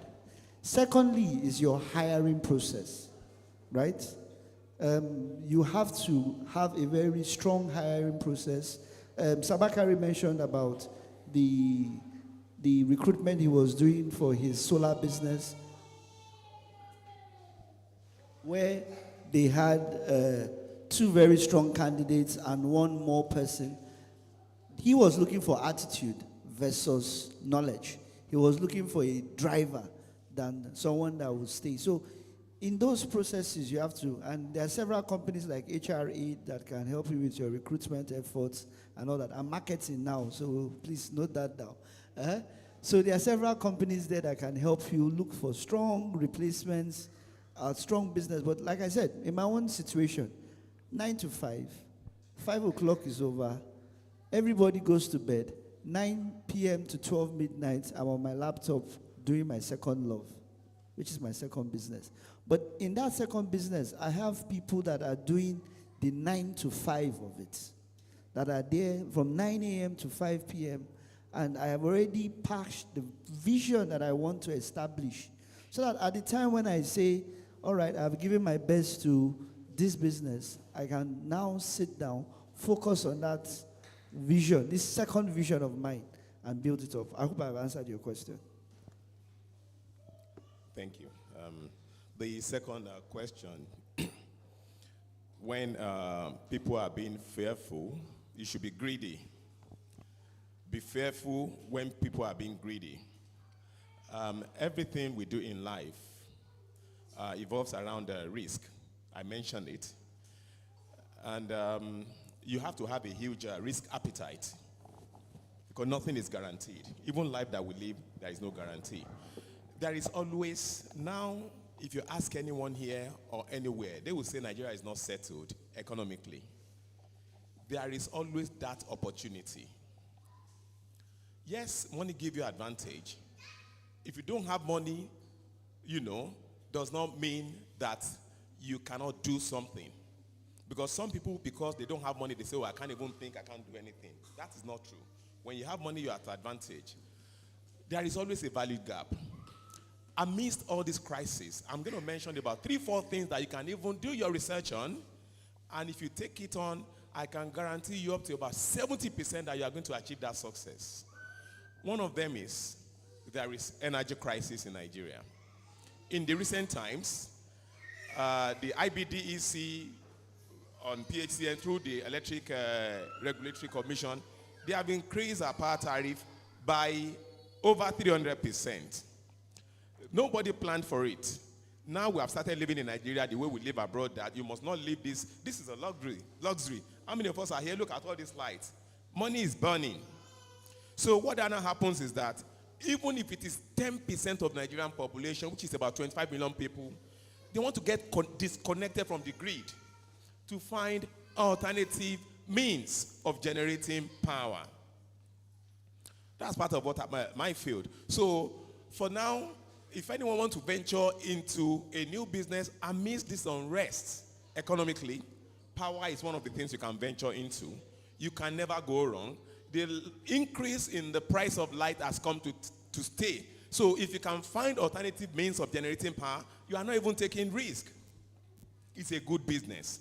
That's what I mentioned, Leonard, the other time. For every young man, that you inspire to generate power, I think you should lock your trouser with his trouser. Let him show you the way. That's one of the things that you can do. Secondly, the government, whether you like it or not, even though we have crude oil here, they have been championing, advocating for gas, so as to reduce our dependency on diesel and petrol, because they are ridiculously expensive. Gas is relatively cheap. And we depend on this because we have gas. Gas-powered vehicles are imported from abroad. China, India.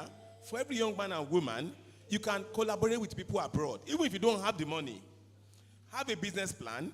Search through Google. There are millions of companies that can manufacture all these things. They are trying to find out how and where to sell. And their target is Nigerian market. The business is still virgin in Nigeria. Very soon in Maiduguri State, what they even have now is EV, electric vehicles. The governor of Maiduguri, he bought 50 for proof of concept, POC. They have just 2 charging points. After which, they are going to roll out in thousands to have electric vehicles on petrol and diesel. So if you want to venture into any business, electric vehicle, and again, that electric vehicle requires power generation via different charging points. On the gas again, we have CNG, which is compressed natural gas. which is being used by mainly diesel-powered engine. They use compressed natural gas mainly. And some of the stations around, especially NIPCO, at every NIPCO station, they have a pump to dispense CNG gas. We have LPG, liquefied petroleum gas, and so on. These are virgin businesses amidst Nigerian situation that you can venture into. With your money, you are taking little or no risk. When you don't have money, you can come up with your ideas. Sell these ideas to people that have money. Do your research, learn about it, and acquire skill, and collaborate with people abroad. I can tell you that, that is being greedy when people are being fearful. Thank you. Thank you very much, sir. In summary, what the question is, he asks is, what you need to do is, what is the need? What is the people around you, what do they need before you venture into anything? God bless you. Number 2 question. Good afternoon, everyone. Good morning. My name is Namdi. I'm the founder and CEO of Nupat Technologies. Sir Bakare already said we should use the platform to advertise ourselves. So I'm not going to be asking questions. Mine is more of a request. Please, I would like Sir Bakare and the people on the podium to have my flyers, please. Yes, so anywhere I go to, I always seize the opportunity, any conference like this, to advertise what I do. So I train people who are interested in going into any tech skill. I started on the mainland with a location in Yaba, and presently we also have a duplex 2 in Lekki here. So, but of recent, like you cited when you were talking about the hospitality business, the issue of power, it's affecting businesses. My business is at the receiving end of this. Power is not stable, and also we are having the very high cost of buying fuel or diesel, and we have to make sure that our facilities, there is always power. Not just that, your staff, yes, I have staff of more than 30 staff that I pay monthly. The welfare now, the price of commodities is very high. Transportation is very high. Some of us that are operating this small scale business, the workers are asking for increments in salaries, and you consider what you are making every month. The purchasing power of people is also reducing.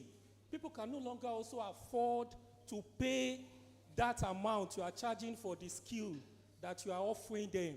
So now, this is the first time in my life that, since I started the business for more than 2 years now, that I'm afraid as a person of what I can't even, like what you said when you were talking. Nobody understands where the thing is going. I can't predict that this is where the economy is going. The major thing on my mind so far has always been Dangote will soon start selling fuel. Let us see whether it will crash the price of fuel.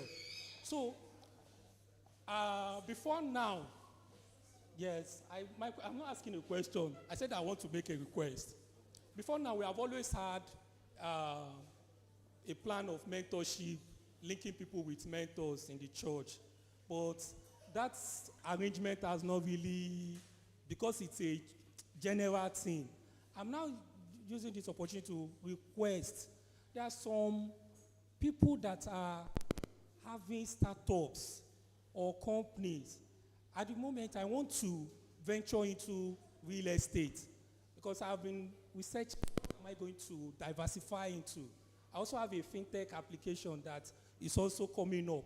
But this experience, I can't compare my experience of being an entrepreneur for 2 years now to someone who has been for 10 years, or we have this church who have had companies for 20, 30 years, and they are here. So it's not going to be a general thing. Can we have who owns company, who are entrepreneurs, that to mentor, and we should be able to have access, because it is more at this point, because many businesses are on the bridge of survivor. So mine is more of a request, while I also put out the services I offer. Thank you very much. Thank you. It's a very clever idea. So obviously you came prepared. You know, you didn't just, this didn't meet you by accident. Part of being prepared is now we know you better by this little, it's a form of advertisement. Thank you for that. Even though you didn't ask a question, but you mentioned your business struggling. I told you the step I took when I realized that the hotel was struggling, but it should be converted to apartments. The point is, the whole idea of setting up a business, majorly, not only about name, is for money making. If that is not forthcoming, you have to remove your emotion out of that business. And you have exceeded your power, I think, because the major issue that you lay your emphasis on is on power generation. Of course, you can, maybe if it's a hotel, in the daytime, people understand. You can, seek alternative power solution. Obviously, you have 3 phases. You can disengage if you have solar, you can disengage all the high consuming points, air condition, etc., and have in the daytime solar powered your normal lighting. I'm sure Leonard can guide you better. Another thing is that then find a way to collaborate. In business, they say share the risk and also share the dividends. So don't take the dividends alone because you don't even have any dividends to take anymore. So find an investor, come up with a proper proposal, let them see your plan, show them your account, let someone come. You mustn't own the business 100%. So remove your emotion out of that business. Rome wasn't built in a day. You might be on this journey for another 2 years before you find someone that can trust you. If you don't want to go into a proper financial institution. Thank you. God bless you. Can I just add to that? The men's fellowship are also looking at mentorship. And I think this is a good opportunity to start to put together a formal program to see how we can mentor young men, young businesses. Because they're obviously in men's fellowship, there are people with vast experience like himself who can look at giving advice. I mean, one of the best advice is look for investors. Like we say, 100% of nothing is nothing. But 5% of something massive is much more than having 100% of something small. So if you have something that works, you can put together what we call a pitch deck and see how people can invest in what you're doing. And what you said about energy, in fact, talking about energy, you and I, there are some things I wanted to discuss with you about energy, both along those lines, blue economy and stuff like that we've done research. Going forward, the role of energy in our economy is taking a different shape. For decades, we've had cheap energy, but it's not going to happen anymore. And I can tell you for free, within the next 10 years, we will not have cars with internal combustion engines anymore. A lot of the mechanics that we have will be out of job soon if they don't start understanding the electrical part of the car. They'll say, oh, that's the wire's job. That's whatever. I know someone who started in electrical part of generators. He does mechanical now. And I asked him, I said, how did you know? Because he said, well, I learned it. Because everybody will just say, oh, I'm electrical, or I'm mechanical. But the world is changing more onto the electrical side. So for people who want to learn skills on the electrical side, because it's affecting our lives more. Soon we're going to have cars with less moving parts. It will just be electrical, just the electrical parts and the batteries. And after a few years, the batteries go, you swap the batteries out. So all that one that will go to mechanic, check the carburetor, check the injector, all those things are going to disappear very soon. When it happens, people will say suddenly. It's not suddenly. The Yoruba say that let the bird at home tell the bird in the forest. Everybody should know these things are changing. But for you, you need to start looking for investors. Okay? Thank you. Next question.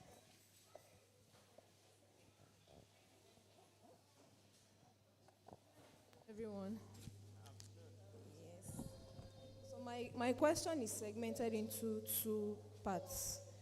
One is general and one is personal. Sir Dipo Bakare, you made mention of registration of businesses. So for SMEs, have more than a business. For mine, I'm a fashion entrepreneur. I also do, and I'm also an independent consultant, that's in real estate. So how do we merge all this into registration? Then for the second part, you made mention of the, how do I put it? It's not hospitality. One of your businesses about sponsoring, I'm putting people on scholarship for LBS, like, okay.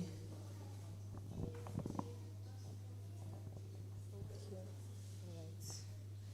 I think that's all of my question. The question. Okay, thank you. The second question, I go back to what I said, that we provide services. Yes, for Lagos Business School. Yes, not scholarship. Then, the ideal thing to do in everything you do is to legalize it. If you haven't registered any of your businesses, you are actually short-changing yourself of so many and numerous opportunities. You can have multiple businesses, but we have lawyers, even in this church, that can guide you in the Memorandum of Understanding, and some of the articles and details of registration. There are areas that allows you to do multiple ventures. You know, lawyers can advise you better, but nothing should stop you from having a company registration. When you do not have a company registration, you can't even have a bank account, a corporate bank account, and so on and so forth. And most people, they say, oh, I don't want problems with taxes. If you are paying government taxes, that's not from you. You are just a receiving agent.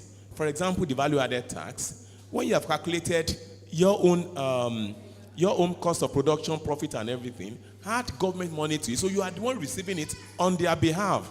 Government taxes and everything, that doesn't have anything to do with your business. You know, and government, we have our lady, I saw it, I'm not sure whether there will be opportunity for her to talk today. I think she's a financial guru, Lady Oshodi. She will be able to at least elaborate about how you can have access to funds, even in this church. You know, so you need to speak to a lawyer to see how they can synergize or incorporate all your businesses together in one incorporation. Is that okay? Thank you. Thank you very much, sir. Number 4.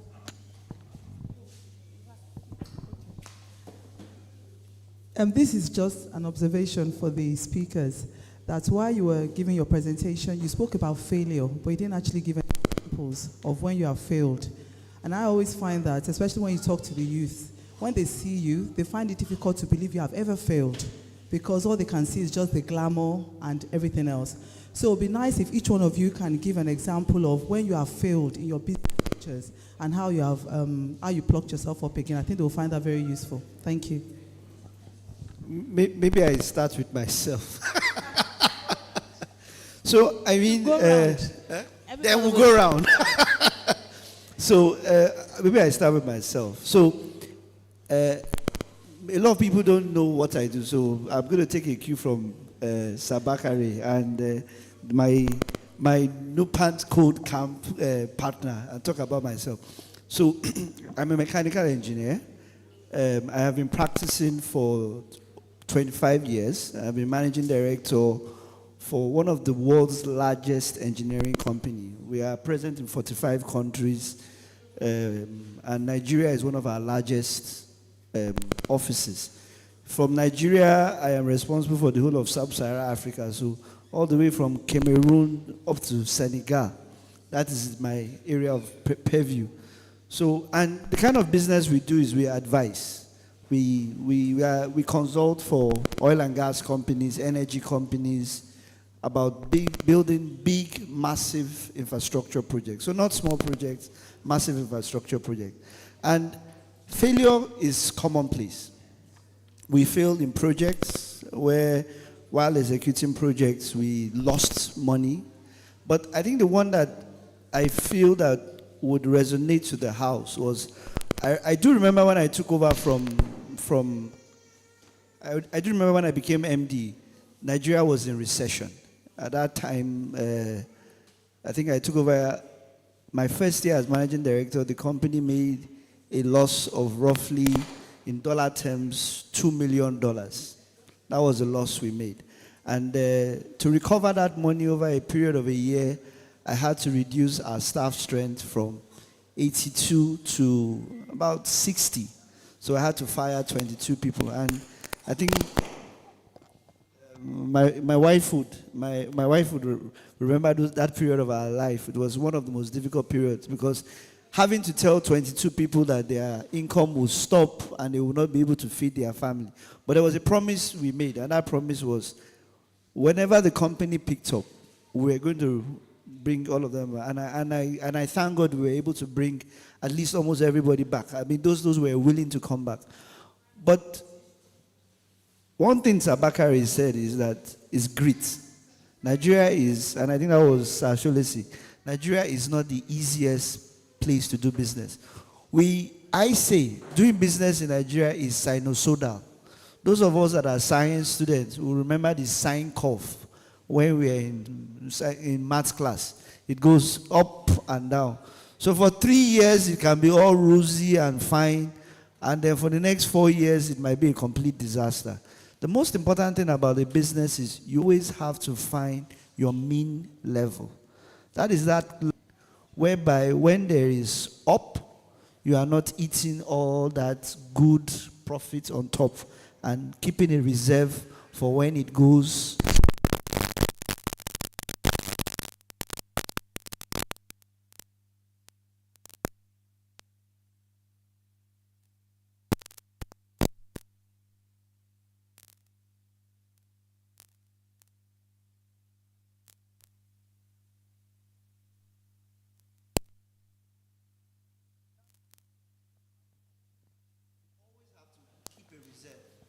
It's not the right time to now go into a spending bargain or buying luxury cars, doing things you have not done. Of course, take time, enjoy the money you make. But what's most important is always have that reserve. So, and that was what was.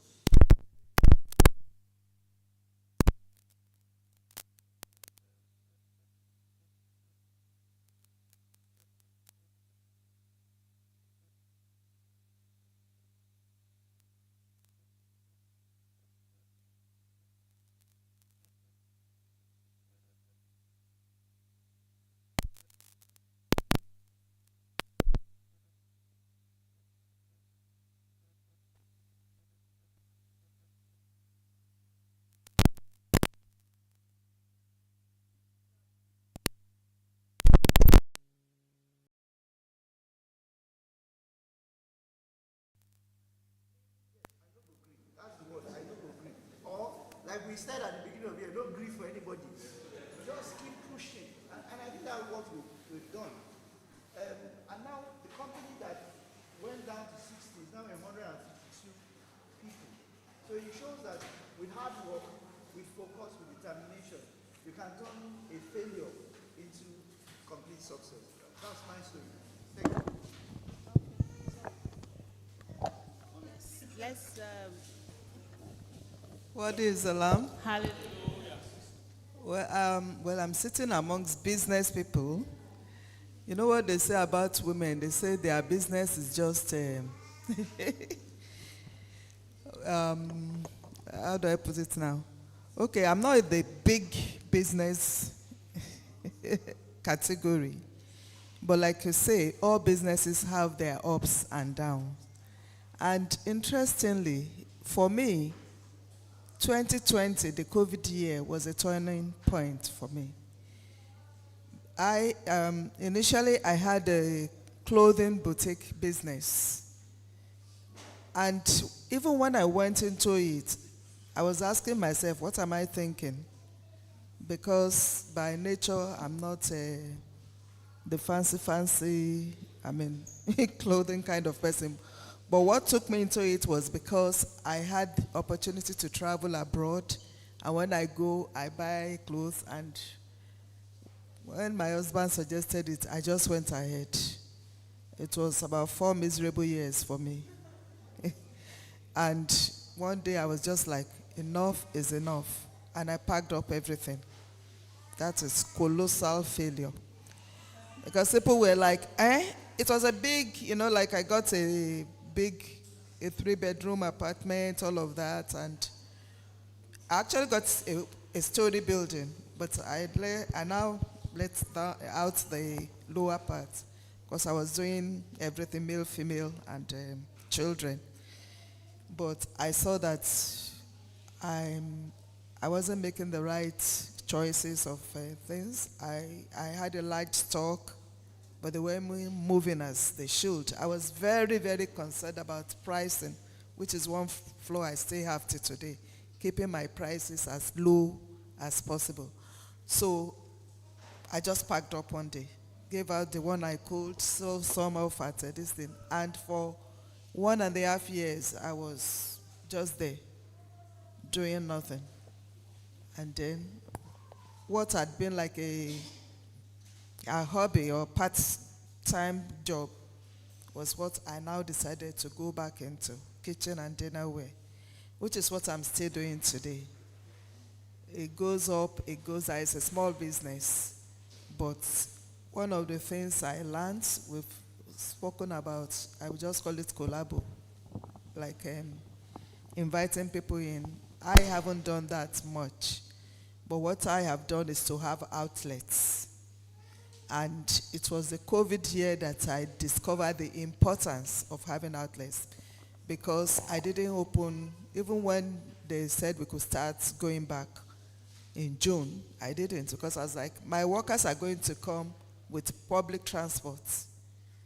And they're going to bring whatever it is they gather out there to me. So I left my shop closed. But a lot was coming in. I was like, what happened there? One young guy from here. And that's another thing. Up till now, today, he's no longer working with me, but he's still collecting his bonuses.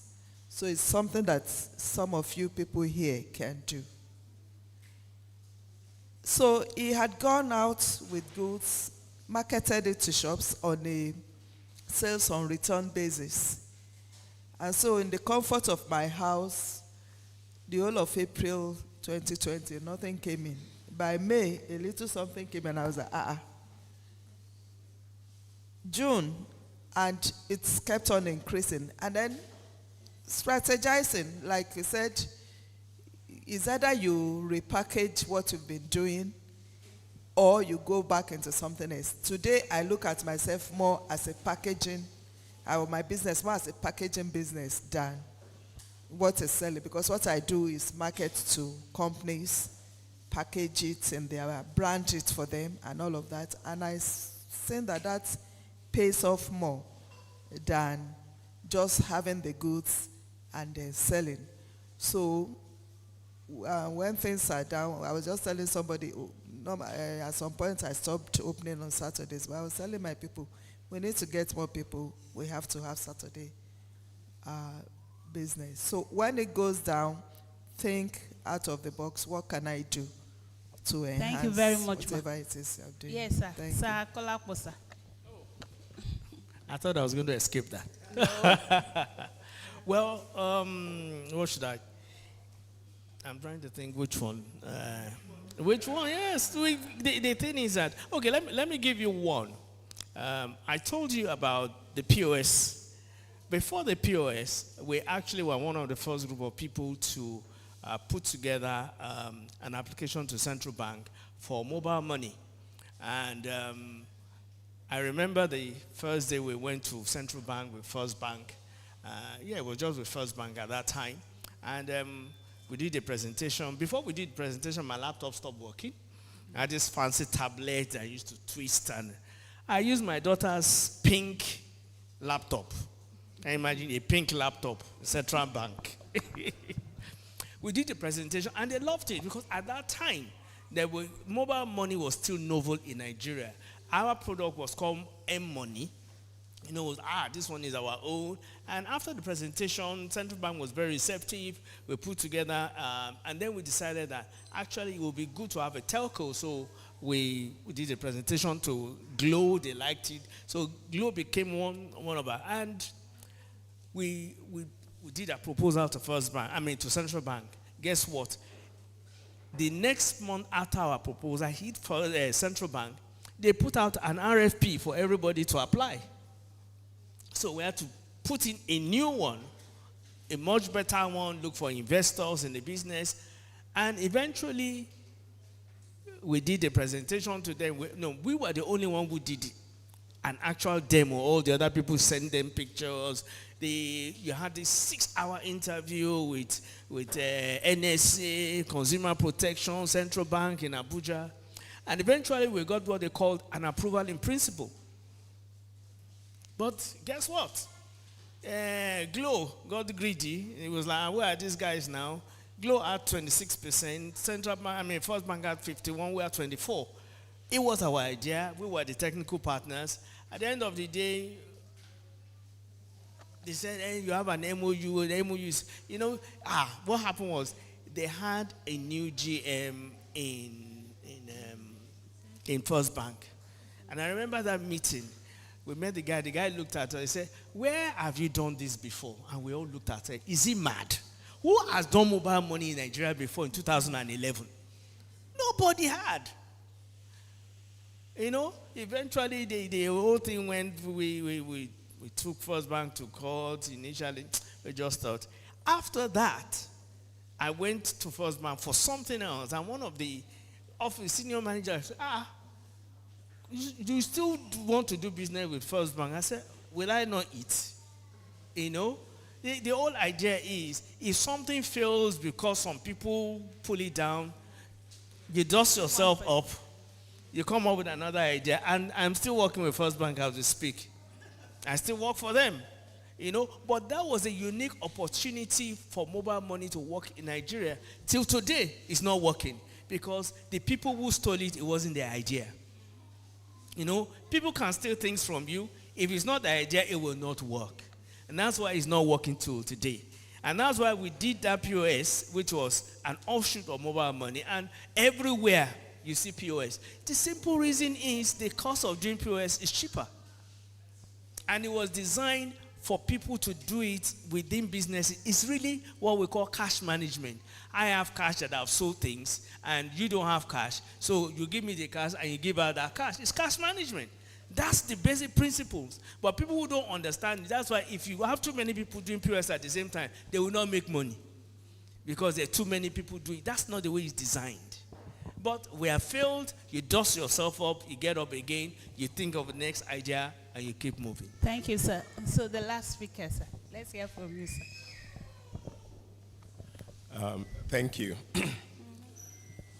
Like I said, the theme is working for myself. If you are working for yourself all the time, not once, not twice, you experience the good, the bad, and the ugly all the time. There is no season for that. Expect that all the time.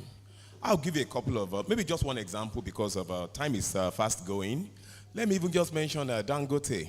Today, refinery is working. It has opened and everything. If you ask Dangote his experience just 6 months ago or 1 year ago, you shed tears. But working for myself, it works because when the situation changes, in the twinkle of an eye, you forget about all the awful experiences. My own experience, I'm not even going to go too far. Just last year, I had one of the most terrible experiences in one of our major businesses. At the beginning of the year, most of the companies that we work with, they are multinationals. So, and again, they always have a projection. They always have forecasts. They plan for the year from the beginning of the year, first quarter, January, February, March. And we always get our contract at the beginning of every year. obviously reasonable amount of contract. So we did the projection.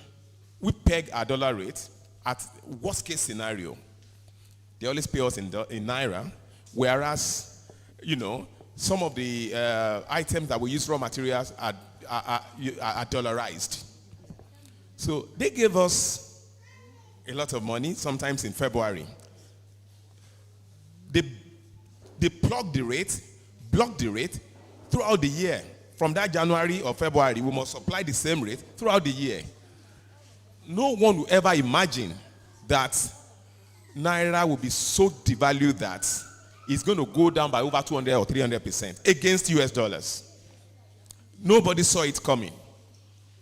So around May, when the president came in, and part of his announcement was that dollar became free for all. There is no XYZ official rate.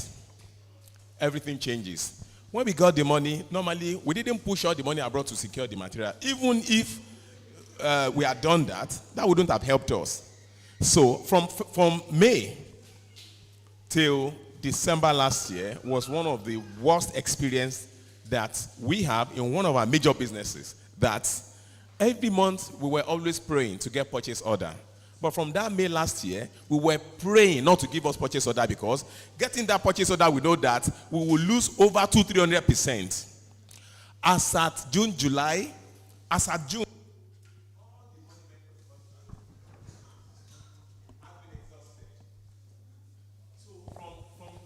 to December, we ran at a huge loss that we were almost consumed financially. We struggled because we believed that, okay, there was no way we could have changed the contract. We already signed the contract. They already paid us. And not performing also will put us in a very compromised position. So from June last year to December last year, we lost a significant amount of money. They nearly grounded our businesses. Along the line, we started reducing costs. Some of our expatriates, we had to arrange for them to go back because their salary was domiciled in dollars. You pay them in dollars, you still have to pay them nairas in the bid to cut costs. So we struggled throughout the year till December last year. Our prayers then was that, hey, we can't wait until 28th of December. 28th of December, we just have to quickly write them a letter to say, contract has ended, we need a new contract with new rates. That also happened. We were almost consumed. But the good news is that between that end of December till now, we have recouped over 500% of what we lost in that short space of time. Because, just like you said, you have to have that faith in yourself and the no-go-agree attitude. You don't have to agree. To be successful, you can't agree. You have to keep forging ahead. It might be tough, but it won't consume you. Stay on the same lane. Another good thing, the reason why we achieved so much in the space of time is that most of the multinational companies, some of the things they used to do on their own. From this year, they cut it off, which is engage in importation and dollarize raw materials, because they all got burnt. We got burnt as well. So on that note, they cut off that importation aspect of their business and contracted it to companies like us to import for them. And of course, we took the risk of dollars. I mean, we always find a way around it. So some of those multinational companies, they know that going forward, if they don't want to incur, they lost billions, hundreds of billions. For that not to happen, they had to stop importation to ensure that everything of their contracts are paid in naira. So just last year, our experience was terrible, but between January and now, all I can say is we thank God. Thank you. Thank you very much, sir. Let's take the next question.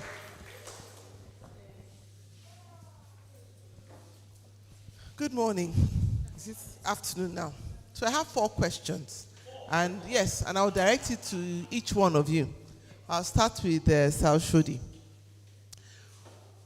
In Nigeria today, when we go to school, we are trained, we are educated, and we come out from school with the mindset that we are looking for a job, in quotes. How can we prepare as students for the job market? What is the job market looking for? And what do we have to do to make ourselves a right fit for the job market? So that's my question number 1. My question number 2 is sent to Sir Solesi.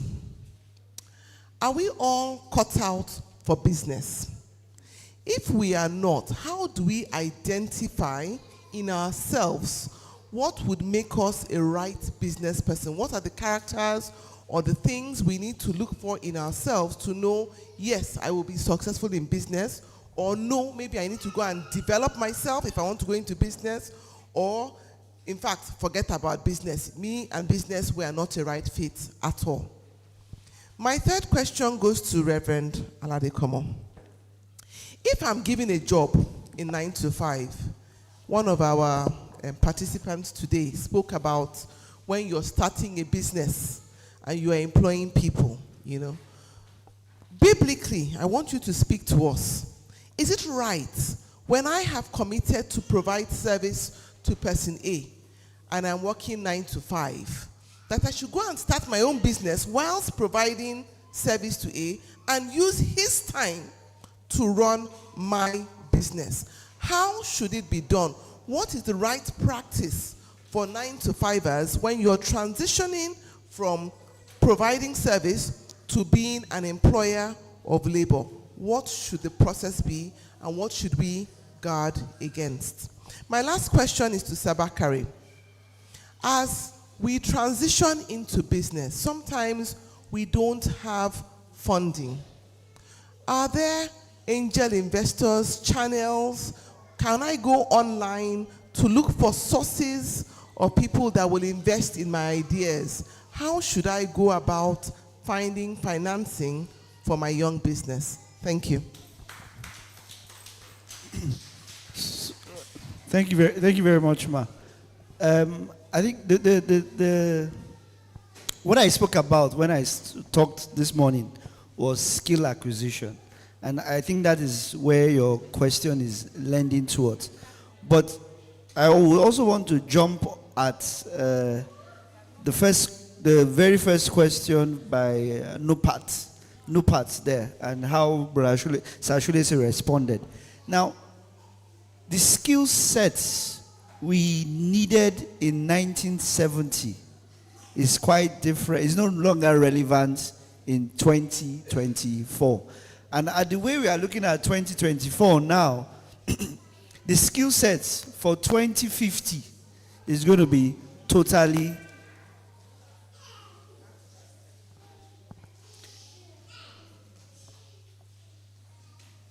Thank you very much.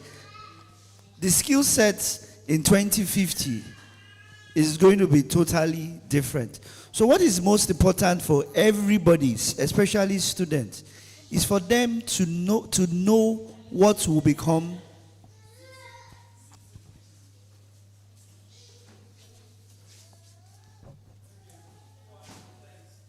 So it's for us to know what are the relevant skill sets.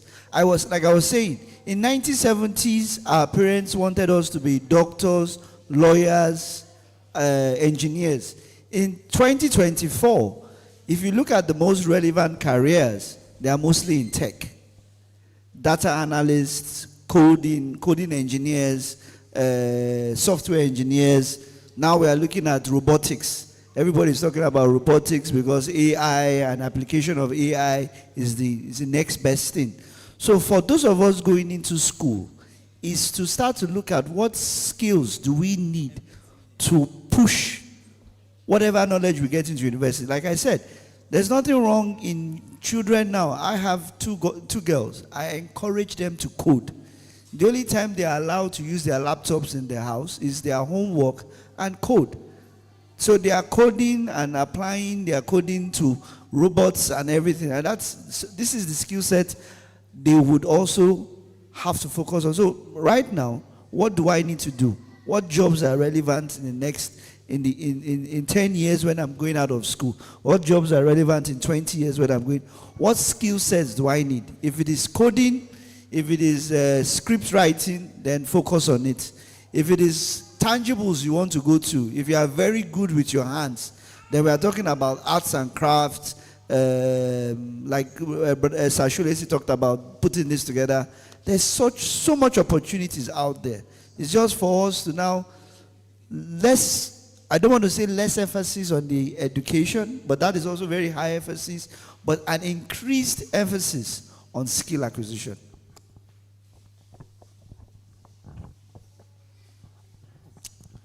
Thank you very much. Brother Oshodi has said something about skill set. There's something that there's much more than skill set. We call it competencies. Competencies is knowledge, skills, and attributes. And that's what determines your competencies. But when you go to school, really and truly, not everybody is cut out to be an entrepreneur. But it's important that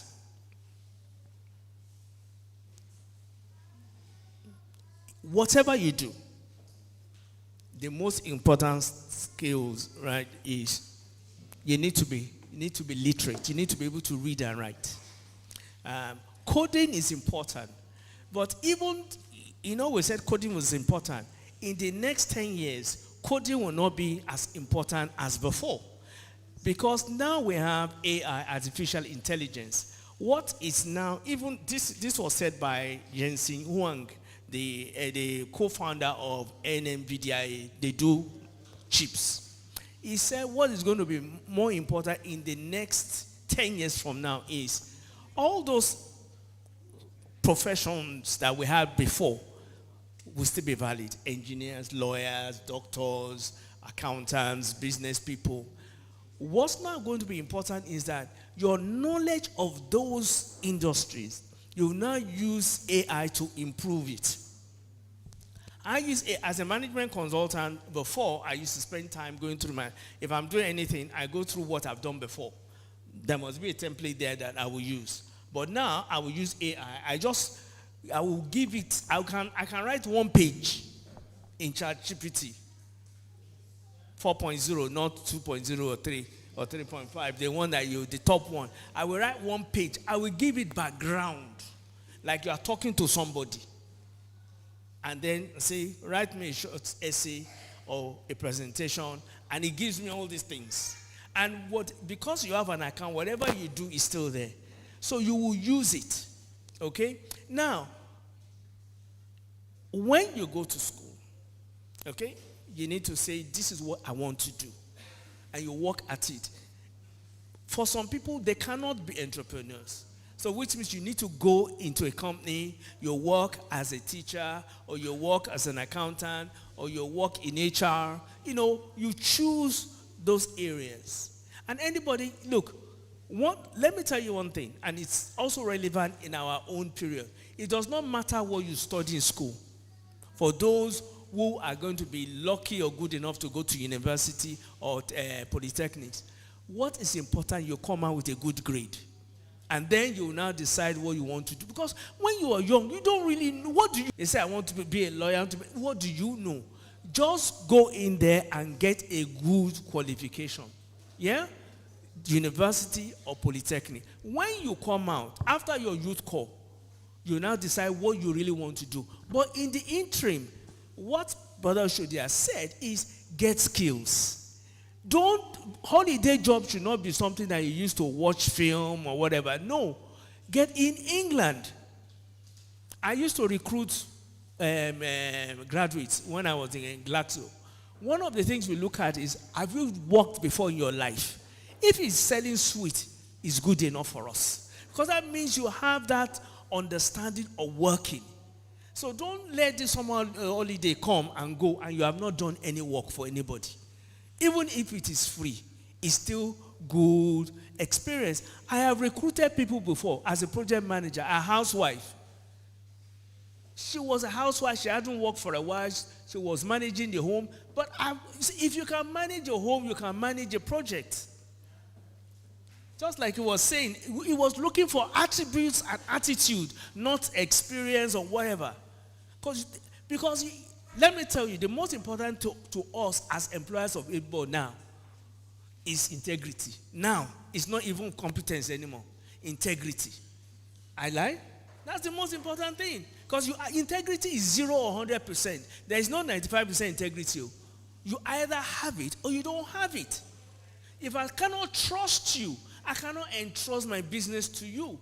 And let me tell you something for free. The reason why Nigeria has not developed is because lack of integrity stifles entrepreneurship. We would have started businesses and left them in the hands of other people to run. But because we're not sure that the business will be there tomorrow when we come back. So you respect yourself. You say, MD, can you, I don't have time. Okay, let's do it. That's what we do. So we need people, young people, to have more integrity. Everything is not, I'm going to stand up now. I'm in my preaching mode. Everything is not, people who have worked with me or worked for me, they are big people now. It's not money will come. This edifice, when we started, was just, there was nothing. It was brick upon brick. So the Bible says line upon line, precept upon precept. You cannot finish school today and want to use Range Rover tomorrow. It's not possible now. You cannot just come and blow. It's not possible. You need to learn certain things little by little. You do this job. If I can tell you, I started life as a civil engineer. I'm a management consultant now. I've done many. You reinvent yourself. When you learn this skill, first you go to school, come out with a good degree or HND. Then you decide what you want to do. In that time when you are getting your degree, you have learned to bake. Somebody did this meat pie. You have learned to fry something. You have learned to do something with your hands. Even if it is here, you can barb hair very well. When you are in school, you make money from it. Even if it's, look, when I left school, the first thing I did during youth corps was I was designing clothes. I designed clothes for my mom. I had tailors who would sew the clothes. When I was in England, I worked as an estate agent. In the evening, we used to sell clothes. In fact, my nickname was Kolapo. When we finished selling house, by 6 p.m., I'm driving around the streets of London selling clothes. That's how I knew about clothes. I've always loved clothes. Even till now. So you use your hands to do things. Okay? You have a side also. But not everybody can have that. So you go to school, come out with a, if you're, what's the word? If you are blessed with enough intellect, not everybody will go to university. Richard Branson that you spoke about did not finish secondary school because he was dyslexic. How many people know what dyslexic is all about? That means your brain is wired differently. You cannot read the way we put words together. Their brain is not like that.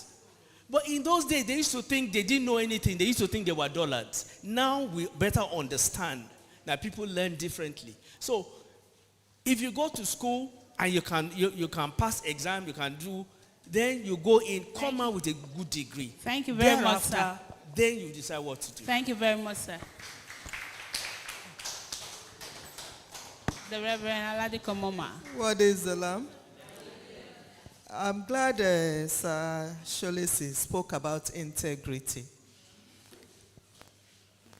It's one of the problems we have today, not just among our youth. When you take a job, a 9-to-5 job, you cannot do something on the side. But it can be during the hours when you are supposed to be doing the 9-to-5 job. A lot of people do that and they want to do their own business. And I actually encourage people, you can't stay with one source of income. It's not possible, especially with the way Nigeria is going.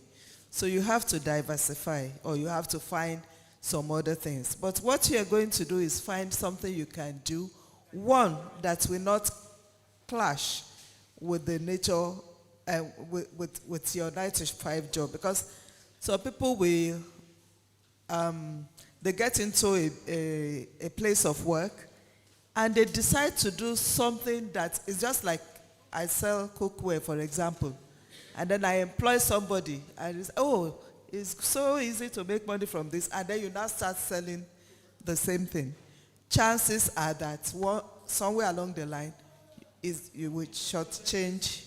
Is either you bring in an inferior one of your own, source from, and then you are now selling it in the shop, pocketing the money, or there will be some sharp practices. You can do something else. We're talking about somebody who has a car. Before work, you do some running around. After work, you do some running around. Or whatever it is you are doing, maybe public holidays, weekends, or it could be something that you produce with your hands, which you can do after office hours. But that 9 to 5 job, you must give it your total and complete attention. And one of the things, we've spoken about religiosity in Nigeria. That is another place where we have issue.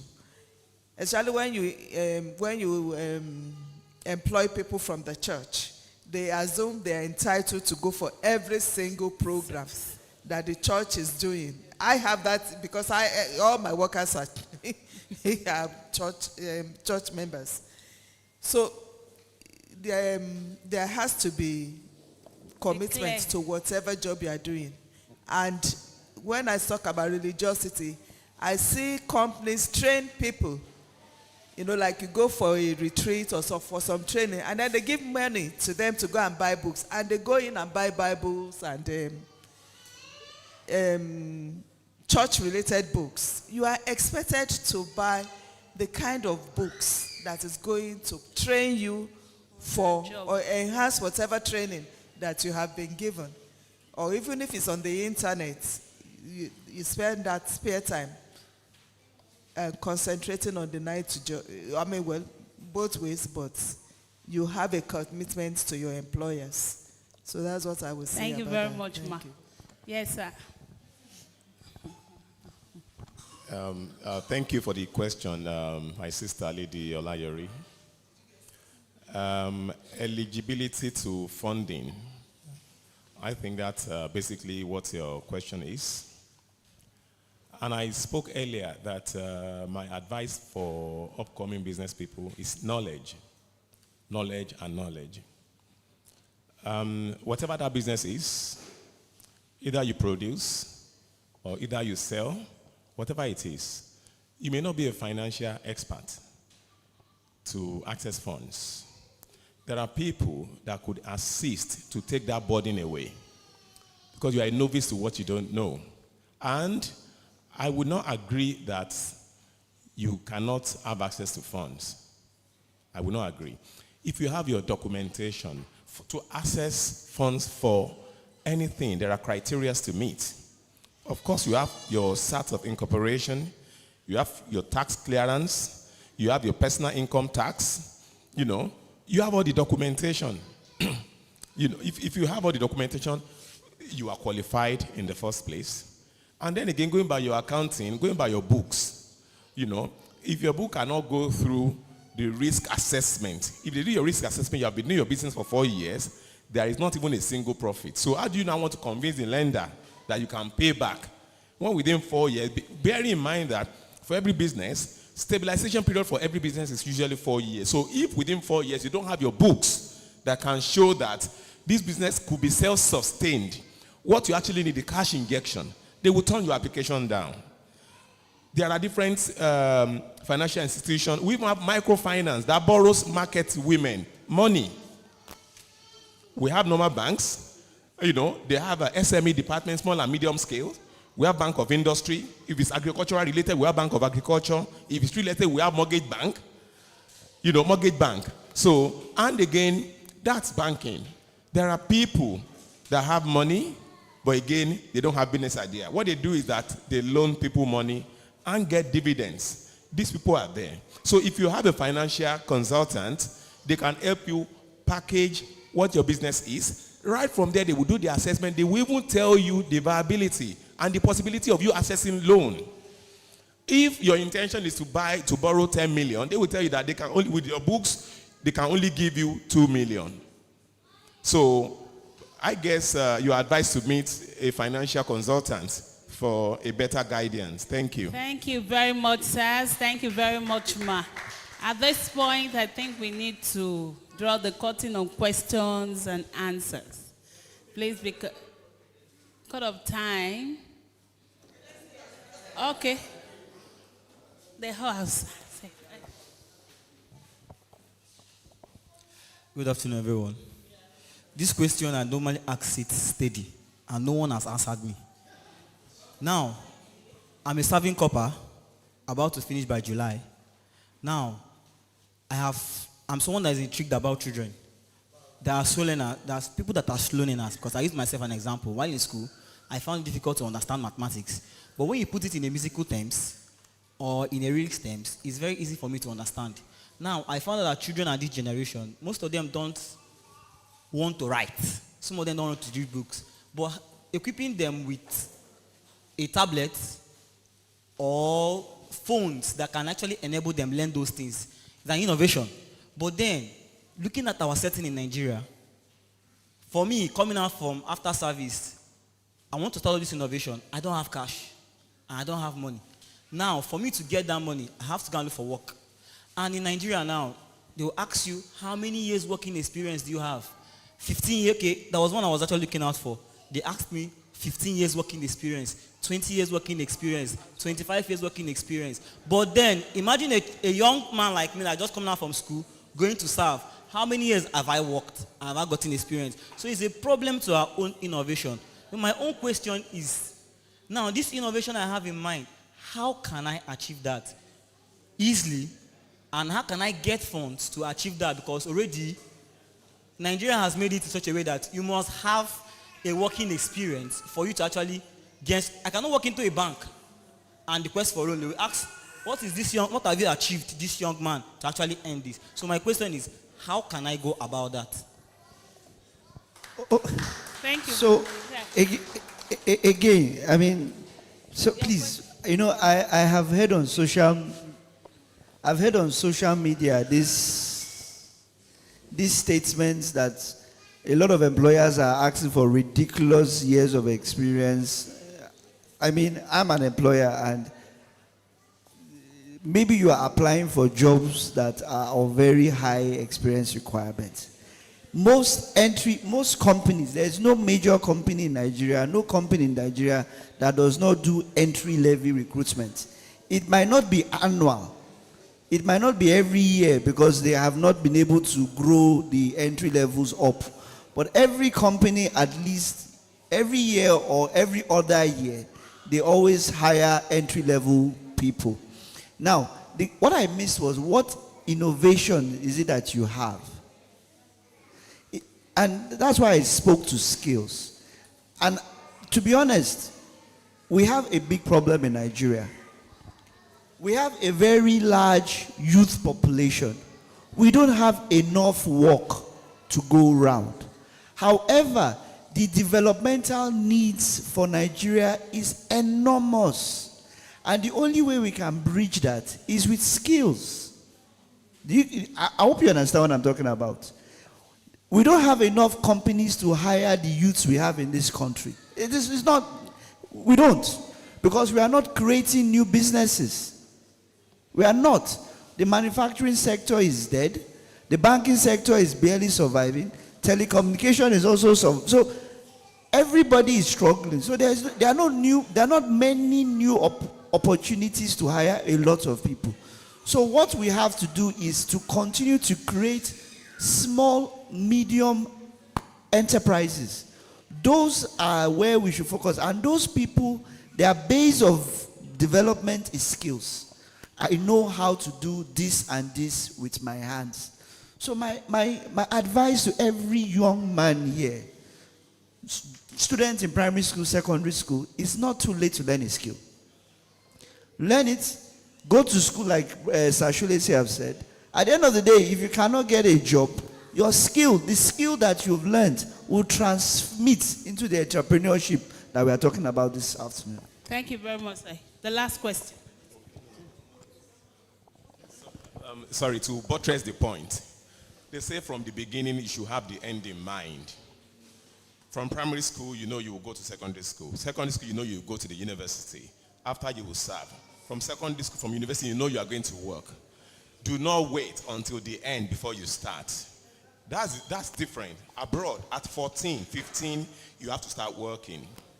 What have you been doing with your holidays? So if your CV is empty, it's difficult for anybody to start from that zero level. Your holidays, even in secondary school, you can work. Even if they don't pay you pro bono, it's going to be a great added value to your CV. So that when you finally graduated, you have actually acquired two things: education and also work experience while you are going to school. It's going to make your job a lot easier. And finally, young man, you are applying to get a white-collar job. How many applications have you sent out? How many companies do you know about that you have researched? I expect you to have sent over 1,000 applications. Doing that, there is no way 50 of them will reply to you. Out of 50, even you will have enough job offers. Probably you gave your CV to your brother, I need a job. You can do it yourself. Instead of spending time on Google doing all sorts, search for companies, bombard them with applications. When you do that also, do a follow-up. When you don't hear from them, send them again. Don't grieve for them. They will respond. They will give you a job. Thank you. All right. Thank you. There's something that we don't have enough of our young people doing: volunteering. You need to volunteer. It's not every time you get paid. It is from that volunteer job that you get a job. The summer holidays are here. Volunteer in Wesley Chapel. There are things that we need people to do. Volunteer in Wesley Chapel during the holidays. Okay?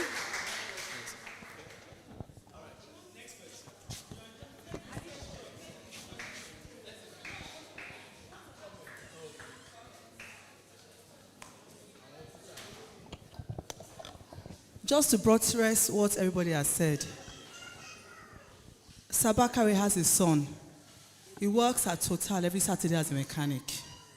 Why? I'm telling you this. He's a graduate. My husband said to him, "What are you doing on Saturday morning? If you're in the UK, you're made to be working. You can't wake up in the morning under this roof on Saturday and just be lounging." The Queen of England, she was a trained mechanic during the war. Google it. So we have all these youth sitting here, and you are just idle. He's not getting paid because he doesn't have the skills yet. But chances are if you go to Total by the junction, opposite Enyo, our son is there, learning to be a mechanic. So what are we talking about? Like Lady Solesi said, at some point you're going to be married. So when you're on the road driving, the car breaks down. Your wife is in the car, you have your children in the car, you can't even change a tire. You're just idle. The battery, something is wrong with the car, you don't know what to do. These are life skills. I'm not praying for any one of you. I'm not saying it's going to be a mechanic, but let's engage ourselves. Let's find something to do. Those skills, there's nothing wasted, and you're not too big to learn any skills. I'm just using it as an example. Thank you.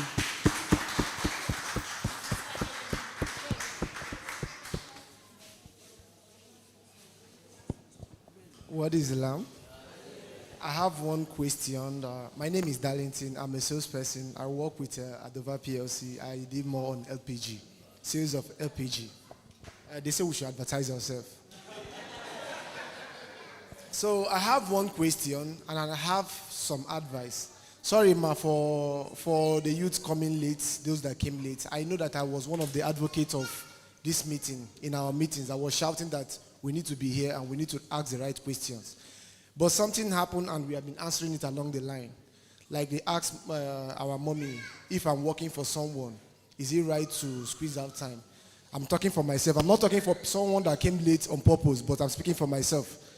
I was about to leave the house and because I work with a sales company, there are some trucks at the depot I need to quickly dispatch. So it dragged me back to work and made me came late this morning. Apologies for that. So that might be the fate of some people here, some of the youths here. Also, talking about discipline, before I go to my question goes to Mr. Bakare. Discipline for the folks. I know that along the line, the youths, we have missed it at some point. But I think there was a topic we treated last year in church, which was very fantastic, which deals with the family. Instead of us throwing blames, we should go back to the family structure. Because for the youth to miss it somewhere, meaning that someone stopped doing his job somewhere too.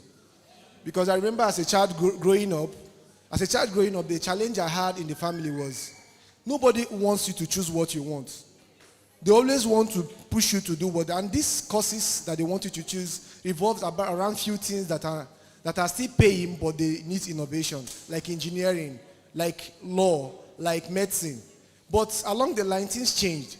And one thing our parents didn't understand, there are other things that, the reason why someone like me wants to go abroad is not, I've considered, okay, even if being a second-class citizen, but over there is value for anything you do. And also, there are some skills you don't necessarily as a parent.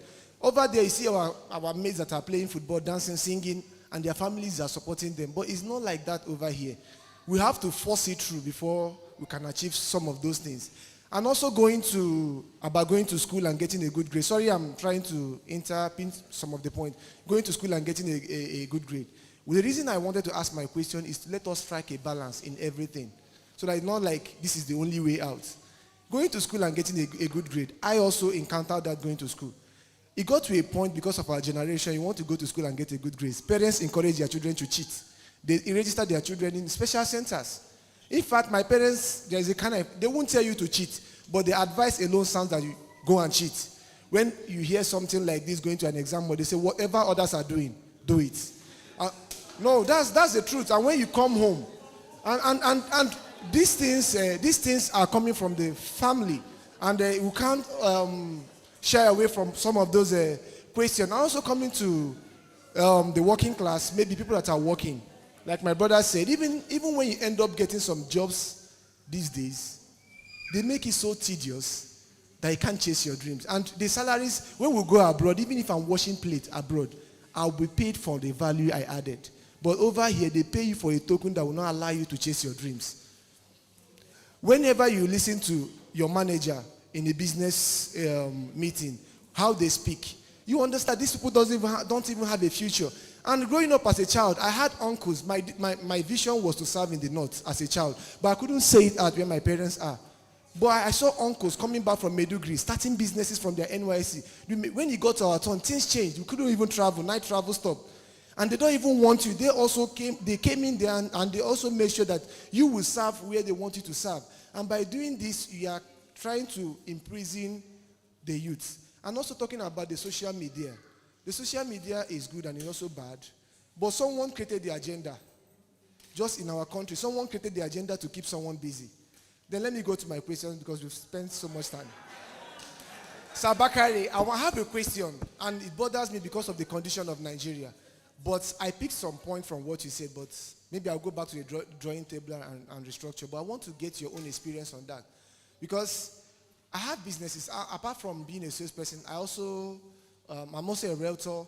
I also do some businesses, sales online. But one thing is certain along the line when I came to Lagos.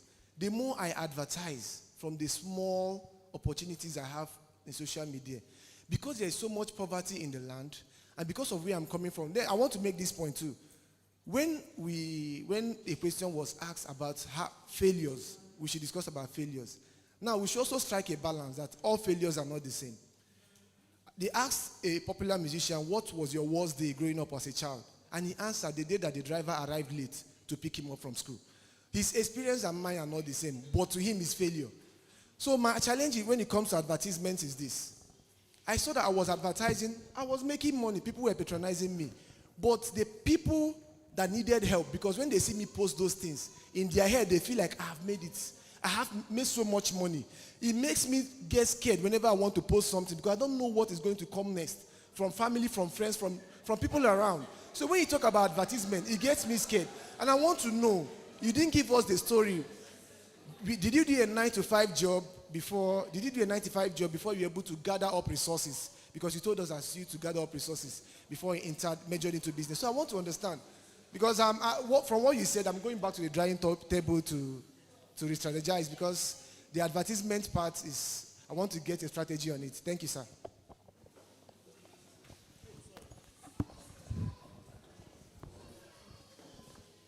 Thank you. I'm going to cut it short. I expect you to separate your personal life from your business life. So with what you have said, your number that has all your contact, everything. It is same contact you use for business. You can separate that. You have a separate line that deals in your business, and the contact you have there will be people of like minds that need what you are advertising. So if you don't want them to bombard you, you can't even hide wealth. Dangote cannot hide himself. So if this family member is thinking, or people are thinking that he's too rich, you cannot hide. You'll be comfortable to a stage whereby you can't even hide it. And I'm sure that's your prayer. Don't even mind about people thinking you have arrived. You are going to arrive and arrive. So for now, at the beginning, separate your business life from your personal life. Thank you very much. Please, let's continue clapping. At this point, we need to draw the curtain to the question and answers. So we want to say thank you to all our speakers, starting from Sir Dipo, Bakare, Sir Oshodi, the Reverend Titi Aladekomo, and Sir Kolapo Solesi. Thank you for coming. Thank you very much. Thank you.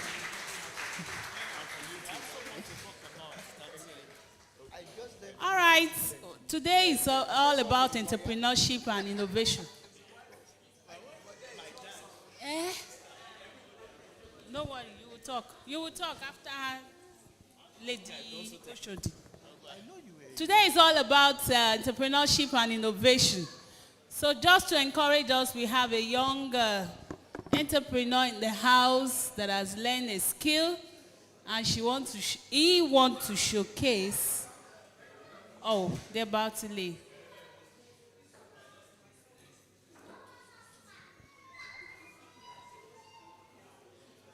All right, so he wants to showcase a skill that he has learned so far. So let's welcome Obaloluwa, am I correct? Obaloluwa Solesi as he presents.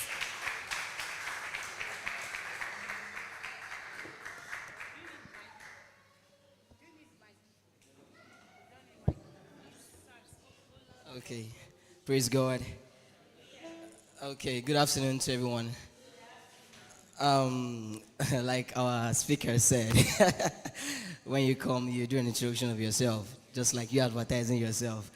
Okay, my name is Eric Sachs, a saxophonist, and though still a school student, and by the grace of God, I happen to be an instructor of the saxophone too, and it's a privilege. It's been a month, just 1 month now, and I've been able to groom Oba and Samuel also.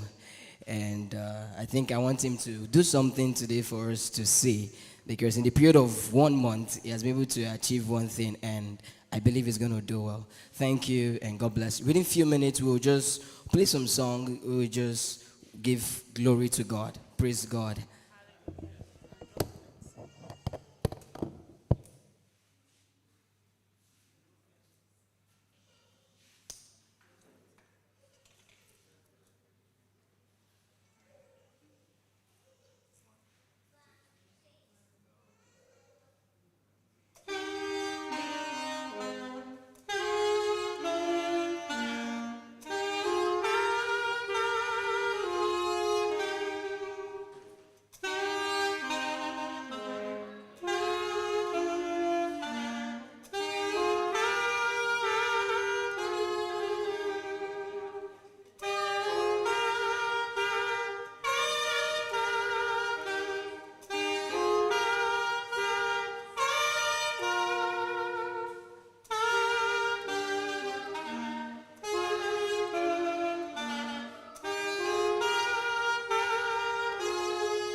you very much.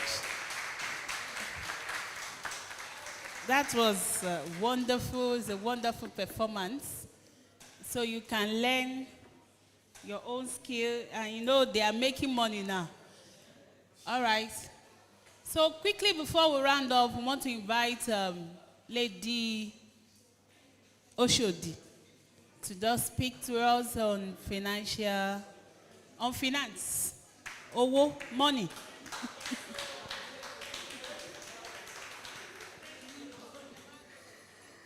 Yes. Good afternoon, everyone. I think I have to correct a misconception, first of all. I'm not in finance. I'm not in finance. So my name is Lady Funlola Oshodi, and I'm the chairman of Welfare Committee. So I'm more of making this presentation on behalf of Welfare Committee. I'm not in finance. However, I feel like I have maybe a few things to say about funding your business. So, I mean, our speakers have said a lot today. I wish Sir Bakare was here for him to hear. I mean, I run my own business. So let me start. So I'm an entrepreneur myself. I run a HR outsourcing firm. I like to call it a small business, but a small business doing mighty things. So this event has actually been very beneficial to me. And I want to believe it has been beneficial to everybody here too. So when it comes to funding your business, you know, when Sister Solesi said I should have this talk, it came from the place of be an entrepreneur, be innovative, take an idea, build on the idea. It's easy to say, right? But without money, without funding, what can you really do? So you will always get to that point where you either need money to start your business or you need money to grow your business. And so that's just what I want to talk about from the welfare perspective. So this, what I want to say in 5 minutes is limited to how the church can support us. It's limited to how the church through the welfare committee can support us. So, you know, when you have your business idea, you need to look for money. You need to look for funding. And there are various ways to find funding. One of those ways is through personal finances. So do you have money? Or do you have your savings somewhere? Or do you have an investment somewhere? So your personal finances, that's the first place you go to. However, if you don't have your own personal funds, you can now go to family or friends. Your uncle, your dad, your mom, your brother, your senior brother, whoever. You can now go to family or friends to ask for funding. And that's the other place where trust comes in and integrity. So if they believe that you have done a business before, then usually they are willing to invest in you. So you go to your family and friends. There's also banks. Sir Bakare talked a bit about how banks can get involved. With banks, you have to put down collateral. There's a lot of things that banks will ask for. But there's also the part of angel fund. There's something we call an angel fund. An angel fund is basically a fund that is put together by individuals, usually high net worth individuals. And what Wesley Chapel has right now is an angel fund that has been put together by a few people, or I think one individual actually in the church. And this angel fund is managed by the welfare committee, right? And we use basically interest from this fund, which is invested, and we can use it to support members of the church. Now, I have to state here that this fund is limited. It is limited in value. It is limited, but we want to get to we want a lot of people to benefit, but it is limited. And so, the welfare committee put together a subcommittee that is responsible for managing this fund and for determining who benefits from this fund. I may not be talking to everybody here. However, I want to believe that 1 or 2 people can benefit from what I'm saying. So basically, there's a fund that is available. It may not be for everybody here, but it may be for 1 person here, or it may be for 2 people here. And so, what the subcommittee does is they have to look at eligibility. So it's not everybody that is eligible for the fund or to access money. Who are the people that are eligible? First of all, you must be a member of either Wesley Chapel Lekki or Aja or Awoyaya. And when we say member, we mean dedicated member of the church. The second is that you must be a dedicated member of one of the fellowship groups. So it's either men's fellowship, women's fellowship, youth fellowship, which I believe we have a large number of people from youth fellowship here, or even the praise band or choir committee. So if you're a member of any of these committees, then you can access this fund. However, still a couple of other things. You have to apply. And when you apply, you have to apply through the head of your fellowship group. You don't apply through me. Please, I beg, let nobody here come and meet me. Please, don't come and meet me directly. There is not much I can do but put in place structures and systems with which that have been put in place, and we just make sure that those things work. So I'm not the person giving out the money. I don't have money to give. I do not have money to give. And so yes, eligibility, are you a dedicated member? Are you a dedicated member of a fellowship group? And then you write an application, you get your application endorsed by the head of your fellowship group. After that is done, and we get that application, the subcommittee reviews it. I do not review it. We have a team that reviews it. And part of what we look at is your plan. A lot of our speakers today have spoken about our business plan. Our business plan is very, very important. A lot of us will just come and say, oh, I have an idea. I want to start this business. Have we thought through that idea? Have we thought about how you are going to market the idea? Is it a product? Is it a service? What tools do you need? What resources do you need? Have you thought about that idea? Have you thought it through?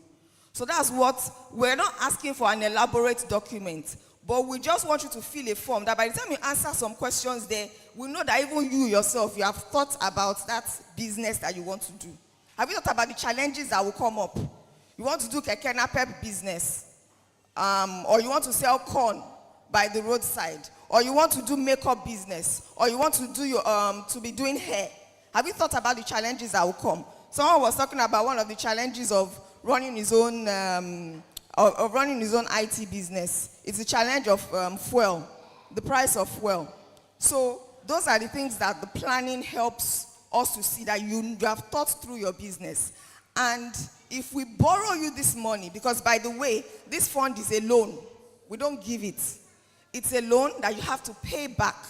And you pay back with 5% interest per annum.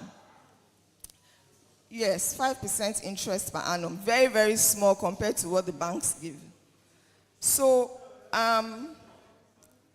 so the subcommittee, so yeah, the eligibility, if you are eligible for it, you can have access to the funds. You apply, the subcommittee reviews it. If your business plan is right, then you may be able to access the funds. Please note that these funds are limited, and it is only given to people who meet the criteria that we have set. Who meets the criteria that we have set. The final thing is guarantors. That's another thing we look out for. Because that money must be paid back. If the money is paid back, then what that does is it ensures that other people can have access to money as well, to that money as well.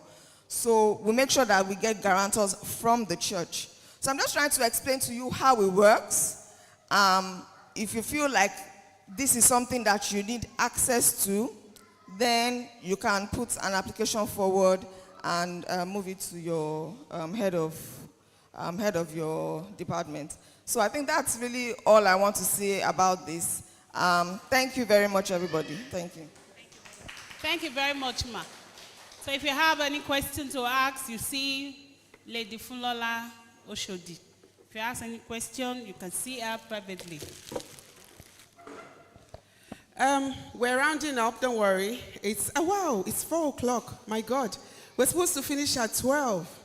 Well, we only have one thing to go, which is our captain of Boys Brigade is going to give us a talk on IT for just 15 minutes. So please don't go. Whilst he gets ready, Captain, where are you? I promised you, I said there are gifts for attentive people, people who ask questions, who answer questions, who participate. So for those of you who've been on the phone, sorry, it's nothing for you. Captain Obasan, we're waiting for you.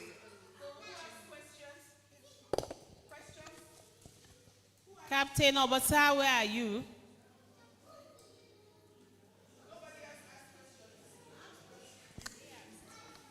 Captain Obasan, where are you?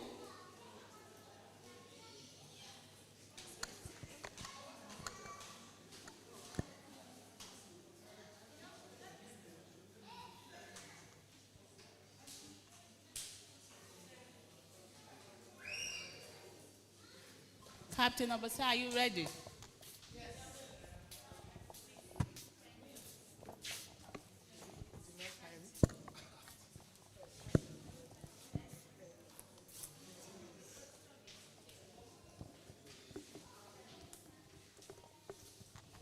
Praise God. What is the lamb? Sure. Do we still have members of Boys Brigade here? Sure. Sure. Oh. Good. All right. Good afternoon, everyone.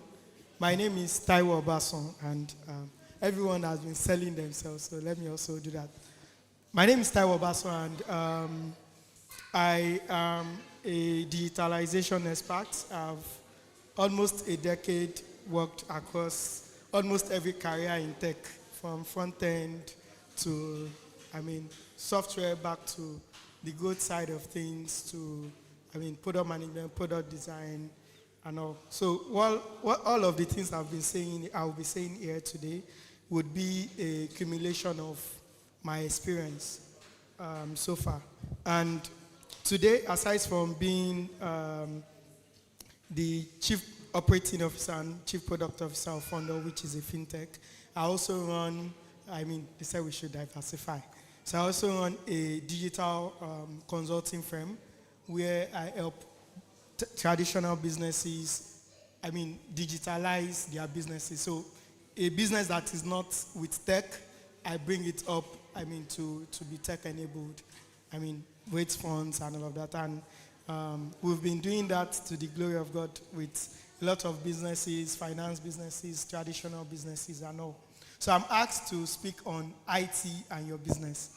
And first, I would want to say that all of the things that have been said today, sums up almost everything I'm meant to deliver. But I will just point out a couple of things. So since 2020 till now, I like saying, starting this way. If you don't want to go digital, right, the world would force you normally to go digital. So that simply means that for everything you are doing, whether you are running a very small business, you are selling on WhatsApp, or you are running a standard business, right, you have to be where your customers are. And fortunately, the new generations of customers now are moving totally online. So if you are a brick and mortar kind of business, right, you will most likely not succeed in this kind of generation. So it has been said that tech business is the new oil. But unfortunately, tech business in Nigeria is not the new oil, right? It is tech-enabled businesses. So they are two separate things. So in the US and say other climes, you have tech businesses which are more or less like software as a service. You have the likes of Microsoft, you have the likes of, Google, as the case may be, which the meaning of tech business simply means that if you can build one thing, right, and billions of people or millions of people or thousands of people can use it without you doing an additional thing to that product per time. So that's what is called tech business, right? Now, while tech-enabled business is, you have a business that is not different from what everybody does, right? But you are able to use tech for two things. So the first thing is distribution. So you're able to use tech for distribution, and you're also able to use tech to optimize your processes. Those are the two things you can use technology to do. So I'll be speaking to tech-enabled business, how tech can enable your business in like 8 minutes. So the first thing how tech can enable your business is your business model. I would be using an example of a product business and a service business. So a product business, say, what do you say you sell on WhatsApp? So I can use you as an example. Wristwatches. Okay, good. So he has a wristwatch business, and what we'll be discussing today would just be how can tech help his wristwatch business scale. So the first thing is the model, right? So there are like 5 things that I've listed here: impact on his business model, impact on his customer experience and engagement, impact on back office operations and processes, impact on his business goals, and impact on risk. So how can tech impact business model? So the first thing is business model simply means how do you, like, more or less like, what is the DNA of your business, right? So I can decide to sell that same wristwatch by going to, I open a store, like a physical store, and I'm selling, right? And that's a business model. So what happens is people come to me, right, on the point sales. People walk into my store, they buy whatever they want to buy, right, and I make money from there, right? But what tech does is you can look at the user journey, like how do people meet you? Where are your customers, right? Where will people need wristwatches, for instance? So that simply means that who are the people that need wristwatches? People in church, people like youth, people, that are in corporate offices and all of that. So what you want to use tech to do is to say, how can I get my wristwatch to these people?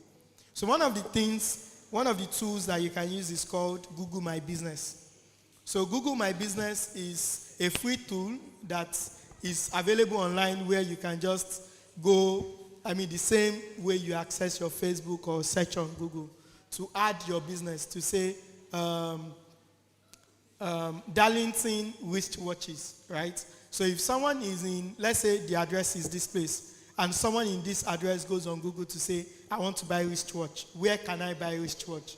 It will bring out like your business, even if it's pepper you are selling, right? It will bring out all the list of businesses within that area that as much as possible you can buy wristwatch from. So that's like number one, right? Where are your business? Where are your customers? So the second thing would be aggregated business platforms, right? So an easier way for, I'm not going to talk about building apps and all of that, but an easier way, and this is like a thing I tell most businesses that I consult with, to say, it's not all businesses that need a mobile application, even a web application, right? Most people now, what they do is they think, we raise money in tech, right? So money here and there and all of that. And most people, the first thing they think of is, let me just build this mobile application to sell this wristwatch. So I'll call it alago.com, something like that. And they think that they go to Silicon Valley, raise money. Those things is work on its own. I could remember when we started Funlola, and me and the co-founder, we were trying to raise money. It took us 6 months to get our first check from, Silicon Valley. 6 months of, I think, over 1,000 calls with venture capitalists. So in itself, raising money is a lot of work, right? So most that's the reason I try to tell people. And in Africa, 2020 up to 2021 was the Christmas for us in tech. From 2022 up to now is what we call the winter, right? The funding winter. So before you see money, you would go through fire, come back, then go again like 3 times before you see it. So don't waste your money building apps, right? So for someone like that, what you can do is aggregated platforms. So you have solutions like Shopify. So instead of building another Konga, right, or another Jumia, or another whatever it is, right, explore aggregated platforms like Shopify, like even WhatsApp as WhatsApp business now, that you pay money. I mean, you can advertise to people like that are second, third party to people that are in your contacts, that they just open their WhatsApp and they see it via the channel type of thing. So the channel thing was actually WhatsApp trying to bring in ads to WhatsApp, right? So from your WhatsApp, you can advertise. You don't need to have a Facebook account, Instagram account. You just need to boost that post and it will go on Facebook, Instagram, and I mean all other Facebook marketplace. So you can make use of Shopify. Shopify helps you to. I have a friend. She started doing this. I don't know what they call it, this thing that they used to color ladies' dye. Thank you very much. So she had this temporary dye that she started mixing from school, and it was just 5K. So when she met me, and I was like, you should be making like a lot of money from this thing. So what we did was we went on Etsy, ETSY, and we uploaded the temporary dye on Etsy. And from there we started running ads and all of that. She did not have any ad, just on Etsy. Now she's no longer in the country. Our major clientele are actually in the US, black Americans that just want to dye their hair temporarily. And our net worth is actually in millions of dollars now. Like, she's making a lot of money from just starting on Etsy, getting people like to see what she does on Etsy right from Nigeria. She figured out, our major clientele are in the US, and I mean, so aggregated platforms are a way to go. The second thing for business model, I'll be using the wristwatch person, right, is also for your business model, you have to think of embedded solutions. I have 5 minutes more. You have to think of embedded solutions. So embedded solutions here simply means that you are, for instance, if you buy a phone from, let's say, Apple, like you buy it brand new, or you buy phone from any of these top guys, you would see that they will tell you there's a warranty on the phone, right? Or the phone is insured to some extent. So that kind of service is called embedded solutions, where people need to use this microphone, but you can provide a service alongside this microphone. So the seller of the microphone just sells your product as part of like what it is. And that's more or less like a way to make a lot of money. I can mention quite a number of brands that I know. For instance, today you use, let me use one that is very simple. Every time you use USSD code to buy like airtime, there is a company in Nigeria that earns money on it. And you've never heard of that company. Like a lot of us here have never heard of that company. Also, when we also needed to, diversify, one of the things we think of as a business is how can I become a means of income to another business, so that when that business wants to upscale or grow themselves, they would be making money from me. So it's very simple. You sell wristwatch example again.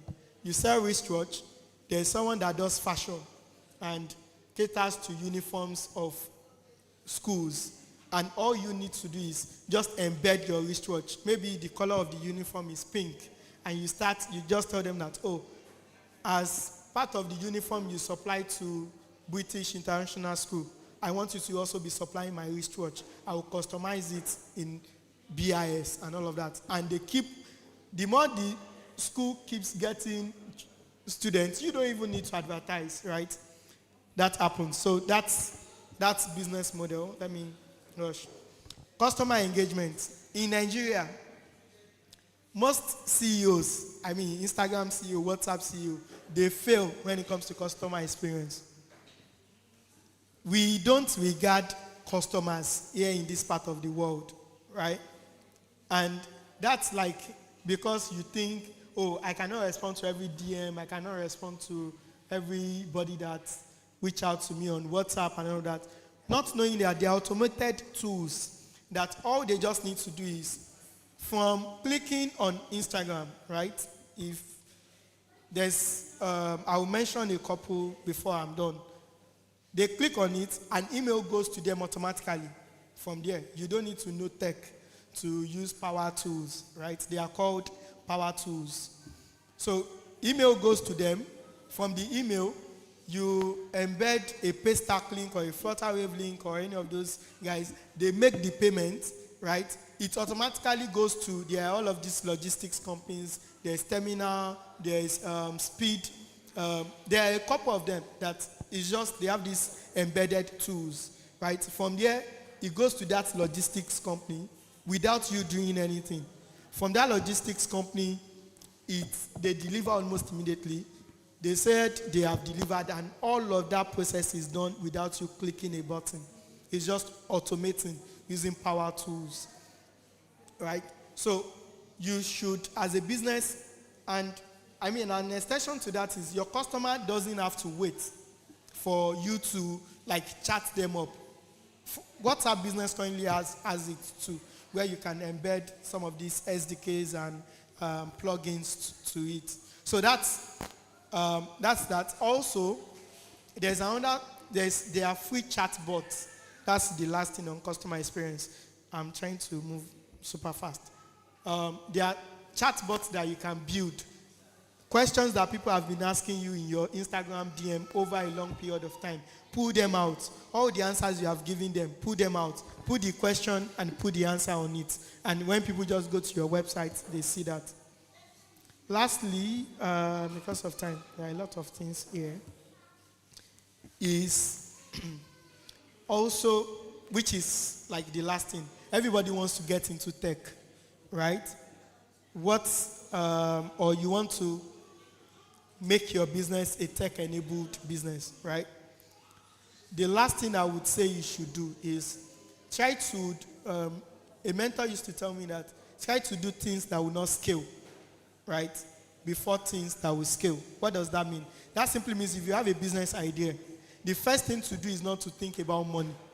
Someone asked a question here saying, oh, I do not have money to do this, I do not have money to do that, I know. And the answer they give, is the MBA answer, to say, try to meet family and friends, but in situations where you are the breadwinner of your family, and there's no family to meet, or banks, you can't meet banks, right? What I usually advise people to do is this. Try to look at a way, the easiest money, right, for you is revenue. So try to look for ways people can pay for a version of the idea that you have.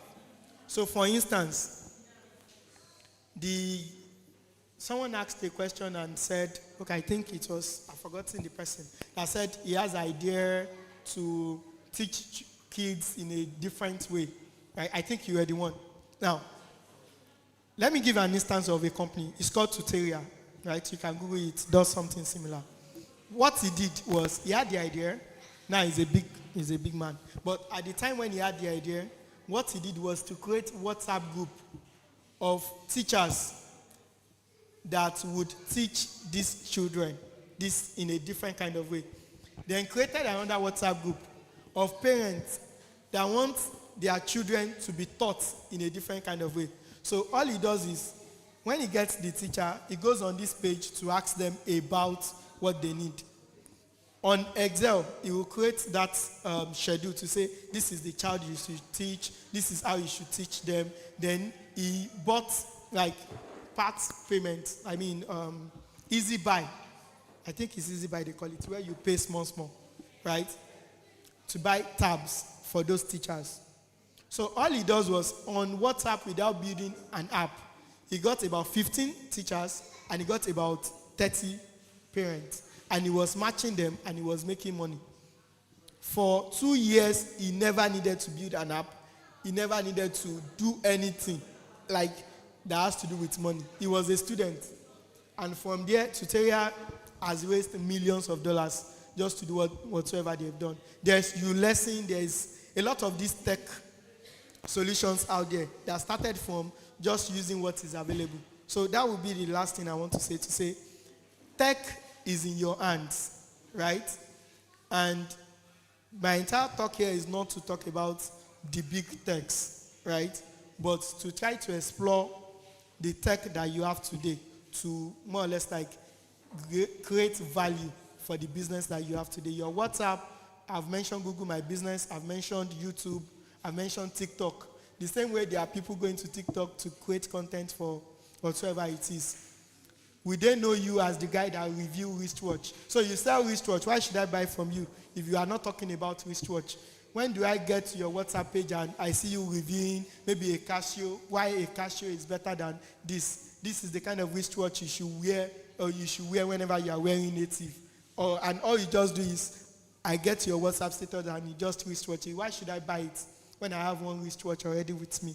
You understand what I'm trying to say? So those are like, there are a lot of things here, but because of my time, I will just leave it at that. Thank you very much for your time. Thank you very much, Captain Obasan. Yes, Captain Taiwo Obasan. For the vote of thanks, let me invite Lady Ibifuro Olayomi for the vote of thanks.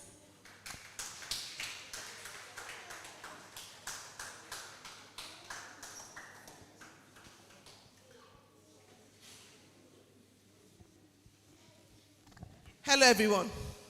So I'd like you to just stand up, stretch a bit, shake your leg. You guys have been sitting down for how many hours? You've been a wonderful audience. Just stretch yourself a bit. I'll take the vote of thanks. Just stretch yourself. You guys have been wonderful. Thank you all. We want to thank you all for coming. We want to thank you. You can sit down if you want. We want to thank you for your questions, your contributions. Who has learned something new today?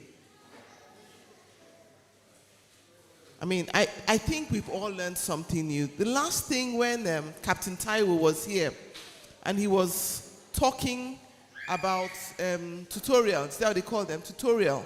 You know, I was pleasantly surprised to understand that tutorial. I was pleasantly surprised to hear that tutorial was a student when he started, because I use tutorial, so it's very, very, very interesting information. And I mean, lots of you said wonderful things. I really thank you. The gentleman in the blue with the red thing, I really want to thank you because you were very real about the impact of the home and what as adults, as parents do that sometimes seems as though we are infringing on your personal human rights and not listening to your need to that comment, but I won't go into it because I want you to understand that living and existing in Nigeria is a whole different ball game from living and existing in the developed countries. So when parents are saying, please go and study this, it's not because they're ignorant of football and the dancing and all those things, but we're very realistic. We are putting bread on the table. How is it going to help you to put bread on the table for your own family? So thank you, everyone. We have in our midst, you know, we're supposed to market our products. So if you had products to market, a gentleman shared round flyers on his programming lessons. I'd encourage all of you to pick up one of those flyers, take it home. If you don't need it, you may encounter someone who needs it. Share it with them. There's another lady amongst us who's very industrious. She makes this, for those of you who took the yogurt today, it was sweet, wasn't it? Very nice, very smooth. This is the yogurt. And she's right here in our midst. She makes them. These small ones go for, I think, 1,200 or so. If I got the pricing wrong, you can always reach out to us. So the small one is 1,200. Do you want to stand up, let everybody see you? So she's the one who makes it. So please patronize her. She brings them to church on Sunday. So you don't have to go looking for her, calling her. just bring some money on Sunday, and she always has lots of them. She also makes pap, isn't it? No, okay. Just the Greek yogurt, okay. So there are lots of people doing things, you know. Let's patronize ourselves. Let's encourage each other to grow. I'm just going to share with all of you something, a bit about my own personal life, and I hope it helps any one of you as you go on. Very briefly, my father died when I was 15 years old. My mother had cancer and she was almost dead. So I had to carry her to the hospital, and she was in hospital throughout my university years. I had no one to fend for me. My siblings were not around with me. Everybody was scattered. We are still scattered today. Anyway, but that's a different point. What did it force me to do? It forced me to grow up very, very quickly. I had to work. Now, whilst my mates were not working and thought, oh, yeah, hey, her father has died, oh, hey. You know, I always tell people today that God is the father to the fatherless. I went to work. I went to work at 15, I worked at 16, I worked at 17, I worked throughout. Just like what Solesi said, every holiday I was working. Now what the devil planned for evil, God purposed it for good. Because by the time I was doing my NYSC, I got my first job. So what differentiated me? You were speaking about experience. By the time I wrote my first CV, I had 4 years of experience in my pocket because I had worked every single holiday. Coupled on top of that, I had a mother who was no nonsense. So even as she was sick, I had to work in the mechanic shop. I did carpentry. I did sewing. I did hairdressing. I did catering. 5 different skills. Why? My mother came from the place of war. She was alive during the Civil War. And she said during the Civil War, she doesn't pray for it, but something she learned was that those who had skills in their hand were better off than those who were doing the 9 to 5. So she insisted that I must know core hand skills. So I had to do, if I want to drive her car, first of all, I had to do a 6-month stint. I'm not saying mechanic shop, it was one nice. By the way, my parents were well-to-do, very, very well-to-do. So it wasn't a very nice place. No. I went to, for those of you who know Port Harcourt, let me put it in Lagos terms, okay? I went to the mechanics, you know the place where Mushin Kain place. I was there with my coverall under the car, lifting. There was no girl boy in my house, so you go and do it. I finished that. I went into the carpenters, the local, all these ones that you see. I went there, I was sandpapering, using the jack, going to timber market, carrying plank. I did it all. You want to do tailoring, you start from your finger being pricked with every sort of, there was nothing the woman did not make me go through. Plus plucking chicken at 2 a.m. in the morning. I did it. I'm not sure many of you today have plucked 200 pieces of chicken in the night because in the morning the caterer has to move with those chickens. I did it. Fry gari, farm in the compound. You have tomato, you have okra. Name it, I've done it. So when sometimes, you know, I relate to Sister Solesi when she said you come and ask her for money. I'm just looking at you and wondering, what the heck is wrong with you? What can't you do? I have, and I'll close with this, I have a guy in my estate. And I was calculating how much he makes. He washes cars, by the way. So he's found a very lovely solution for himself. My estate has about, let me say roughly about 100 houses. The guy has closed down the market, so he washes cars for all the houses. He doesn't have to go anywhere. Mondays to Friday, he washes just the outside of your car, and he charges you a very nice sum, very nice tidy sum, because the kind of cars in my estate, God knows you don't want them to scratch it. So he charges a very nice sum. Saturdays he comes, and Sundays, well, not Sundays, he doesn't work on Sundays. On Saturdays he spends it cleaning inside the car. How he copes? Maybe he starts work at 3 a.m. because he has to wash so many cars and clean inside. But at the end of the month, I calculated, let us say for every car he's charging 10,000, okay, for a month. So one household has 4 cars. 20 household, how many cars is that? 80 cars, am I right? Multiply that by 10,000 a month. How much is that guy making in a month? How many of us in the white-collar job make that kind of money?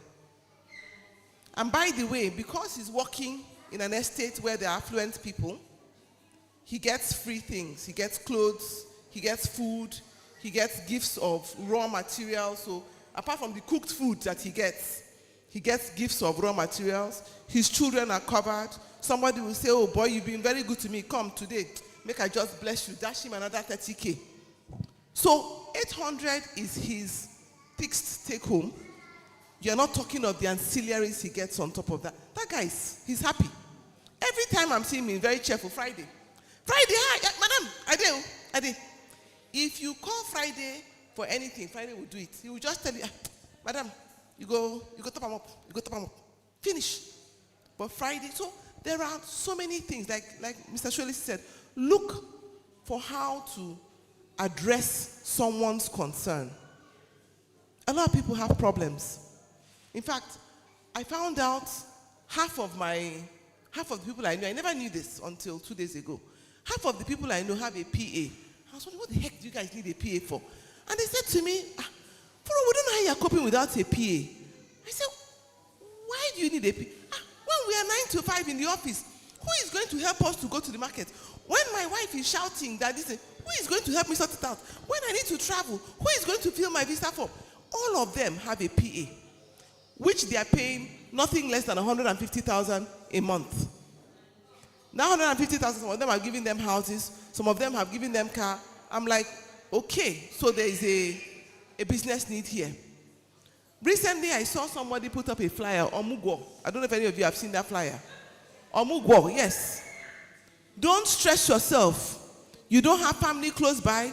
We are here to carry the baby for you. We will bath it. I wish I would have brought it out. It's called Omugwo. That's what the business is called, Omugwo. We are here to carry the baby for you. Don't stress yourself. Don't look for anybody. You just had a baby. You don't know what to do. Omugwo is at hand. And they are there delivering service. I raised a young girl in my house. She lived with me for probably between 4 to 6 years. And she was a graduate. She had a scholarship. She went to France. She came back to Nigeria. And when she was leaving me, she said, Auntie, I want to go and do au pair. Have you guys ever heard that term, au pair? So au pair is what we call a house help here in Nigeria, which we will say house help work, which kind of work with this. But abroad, au pair is very, very expensive. She got sponsored from Nigeria, fully paid. She's in Poland today. She's in Poland today. She didn't buy her ticket. She didn't do her visa. She didn't do anything. She just, this thing you people call your phone. I never understand why you guys don't understand the power of the phone. You spend your time on TikTok, ticking and talking, chatting and snapping. I don't know. Other people are using it productively. On that phone, she got a connection in Poland to go and do au pair. She went there, fully sponsored. She didn't spend a dime. The family gave her a house. She had to take care of 2 children. One was about 4, the other one was 6. She did that work for 1 year. She left it.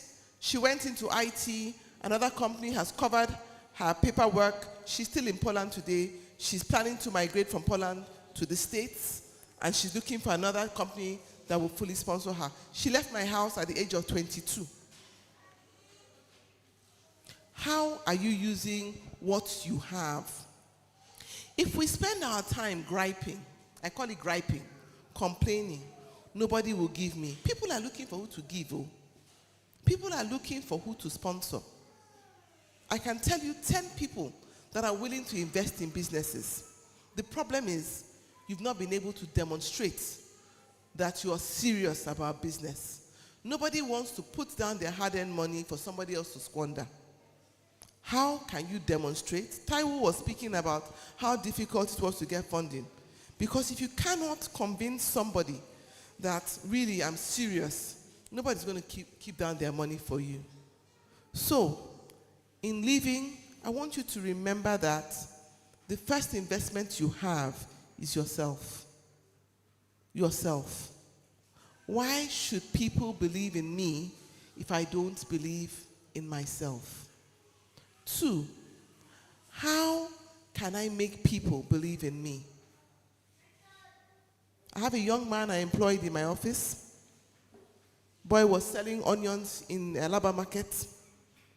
I will hire that boy 10 times over before I hire a graduate from school. Why? Willingness, that's all. In the workplace, 2 things we look for. We spoke about integrity, but willingness. Everything can be taught. I worked in Schlumberger before I went to where I am today. My first job that I got as a copper was in Schlumberger as an engineer. And they will tell you, we don't care what you studied, throw your degree in the bottom of the box. We will teach you what we want you to know. Schlumberger, most of the managers there are what you would call, they call them city and guild. So what you guys would call technical, vocational studies. Vocational studies. And these are top managers in Schlumberger.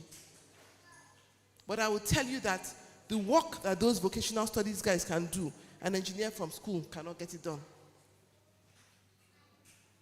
So I think you mentioned it, your handwork, your skill. What can you do? Look around you. Stop feeling I'm too big. Look, for 1 year I didn't have anybody to wash my car. It was in this church. Somebody used to wash my car. And every time I'd come, I'd pay the person for washing my car. Each time. I didn't have. Sister Solesi said she was looking for a driver. But if given the opportunity, would you do it? Sometimes we feel we are above certain kinds of job. How me, I go school, come and be driving. Somebody will just be talking to me anyhow. I beg, I'm not going to do it. Humility. We must learn to be humble.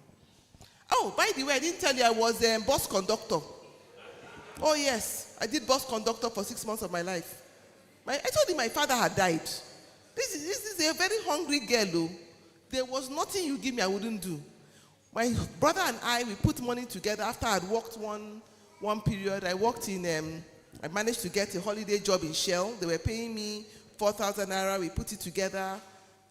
Anyway, we raised money. Then the bus was 60,000 naira. We bought bus second hand. My brother was the driver. I was the conductor.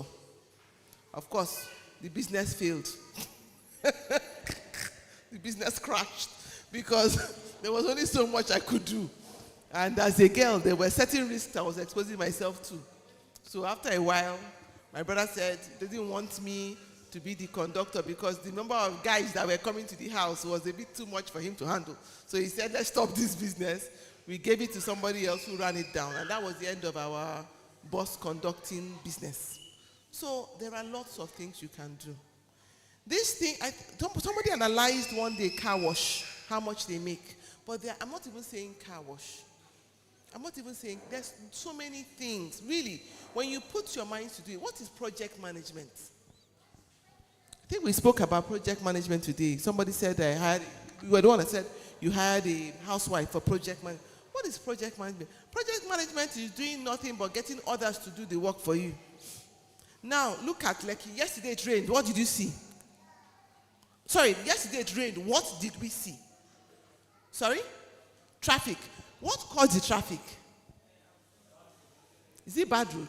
Do you people not see the rivers of water that we call a road? The road turned into river. Why? The drains are blocked. Do you think estates are not looking for people to come and say, help us to evacuate our drains? Does it mean you will be the one to evacuate? No.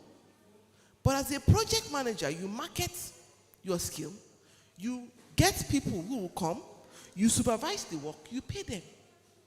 My gardener, in fact, that man was a wise man. I was paying my gardener 10K for my garden. The man was a project manager. He had all these household boys. He was paying them 3K for different ones. But he was collecting 10K from everybody. So this is project management. It's using others to do your own work. So there are so many things. I want you guys to begin to open your mind to the endless possibilities you have. Even in the church, here and now, there are things the church is looking for that the church does not know it is looking for. But if you come and you explain to them that you need this, and I can deliver it and see the benefit to you, the church will think about it differently. So, young entrepreneurs, young innovative minds, everything is an asset. And this building that we're in today is our asset. It's raising money for us. And wherever you make money, you must keep clean, you must keep tidy. So in closing today's session, I want us to pick up all the rubbish that we have brought here. Even if it is not you that dropped that rubbish on the floor, but the rubbish is beside you, I want us to take up that exercise to pick up every piece of rubbish and put it in the bin, in the trash can. Because this is the mindset of entrepreneurs and innovators. Always creating, adding value, creating business, giving work, doing work, leading by example. So we must pick up every little paper, empty water bottle, spoon, tissue, whatever is around you. Don't forget about whether I was the one who dropped it or I was not the one who dropped it. That's irrelevant.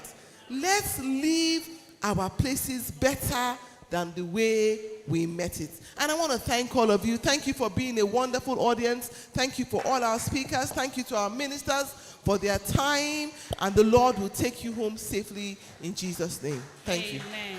Thank you very much, ma. 6 serve.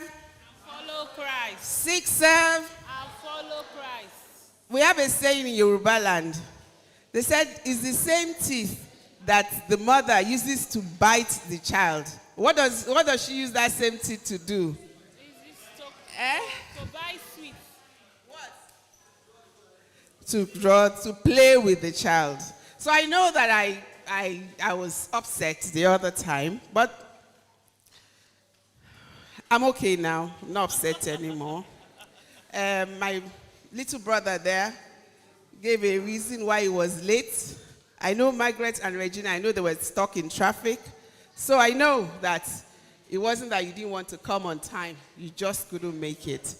But we have a program in October. Let me just tell you this. What we did today, we're going to do over and over again. Because there's a lot you need to learn. And the reality is that you're not going anywhere if you don't gather all these skills. The people, you heard Lady Bufuro. Lady Bufuro, you're looking like there, is very close to being a billionaire, even though she's come out and, she's a very, very successful person at work. She works for Total, and she's a big woman there. But like she told you, it didn't take her long to get a job because she'd done so much. I bought a bus too when I was 21. It's amazing when she was saying that. But the policemen, they were always arresting that bus. Every time I call the driver, they don't arrest me. They don't arrest me. Every day we're going to the police station. In the end, we sold the bus. But the main thing is to have a dream. We failed, yes, but we started something else. So please always have a dream and share it. Share it. Mothers, share your dreams. We're here to support you. The lady who made akara today is Mrs. Ojema Ikele. We could have gone to Mega Chicken or whatever. But the Girls Brigade, we don't do that. We don't do that. We always use one of our own. So whatever it is you do, let us know. So that we will be your first port of advertisement. Whatever you do. Mrs. Fadele here, she does, this alaga. She does it. Alaga iduro. So for those of you who want to marry, who is getting married? Who has a fiancé here? Who is getting married here? Because I will pay for that person, no. Who is getting married? No one? No one? Okay, I keep my money. There's no one getting married. But if there was, I would have paid for her to be alaga at your engagement. But there's no one. And I don't pray for those who have married to disengage. So We'll wait another time. So we have, that will be. So I want you all to say a big thank you to Mama Chaplain who is here. Please get up and give her a round of applause. She brought us, as usual, she brought us a lot of gifts. All those biscuits and, you know, all those foreign things you ate. My own was akara. She brought us biscuits and all that. All those foreign things you ate, they came from Mommy. I didn't hear the round of applause, so. So 6, I'll follow Christ. 6, I'll follow Christ. So before Mommy gives the closing prayer, band, please give us some music. Show us what the Boys Brigade is all about. Come on. With just 2 songs. Let's dance. Let's shake body. Oh, yeah. Sure. They are not here. Sure.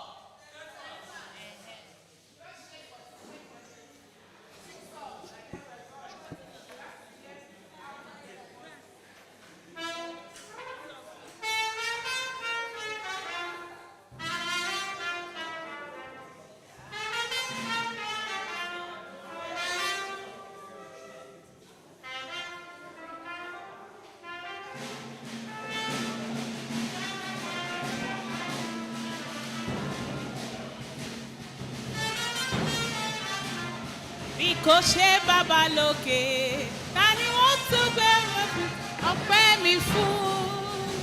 Get up and dance. Ọlọ́run tó dá wọn òkè ìgbàanì. You are not dancing, no joy. Ẹ̀yin ni mo fi ọpẹ́ mi fún.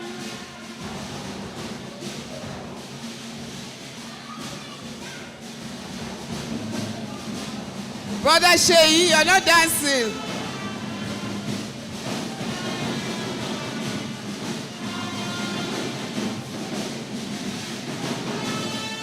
Samuel.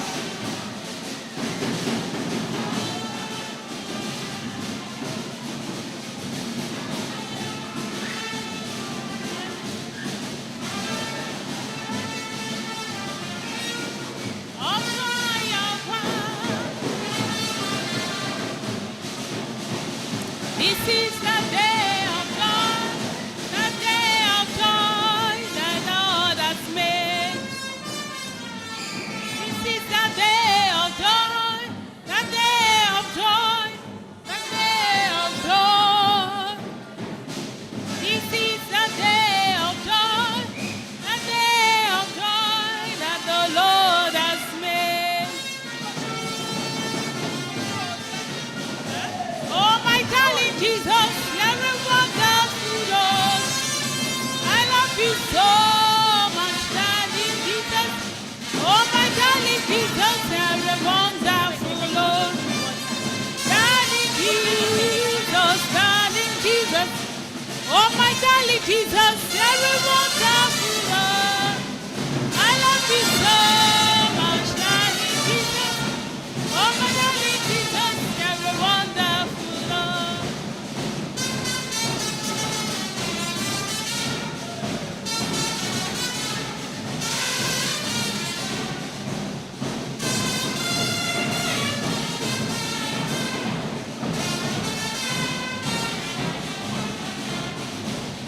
Darling Jesus,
sorry, just to let the girls know that there is funding for you to learn to play the musical instrument. It's not just for boys. Every Sunday, there's music practice here, down here. Bring your girls. It's not just, as you can see, there's no girl there. Bring your girls. Adults can learn to play too, please.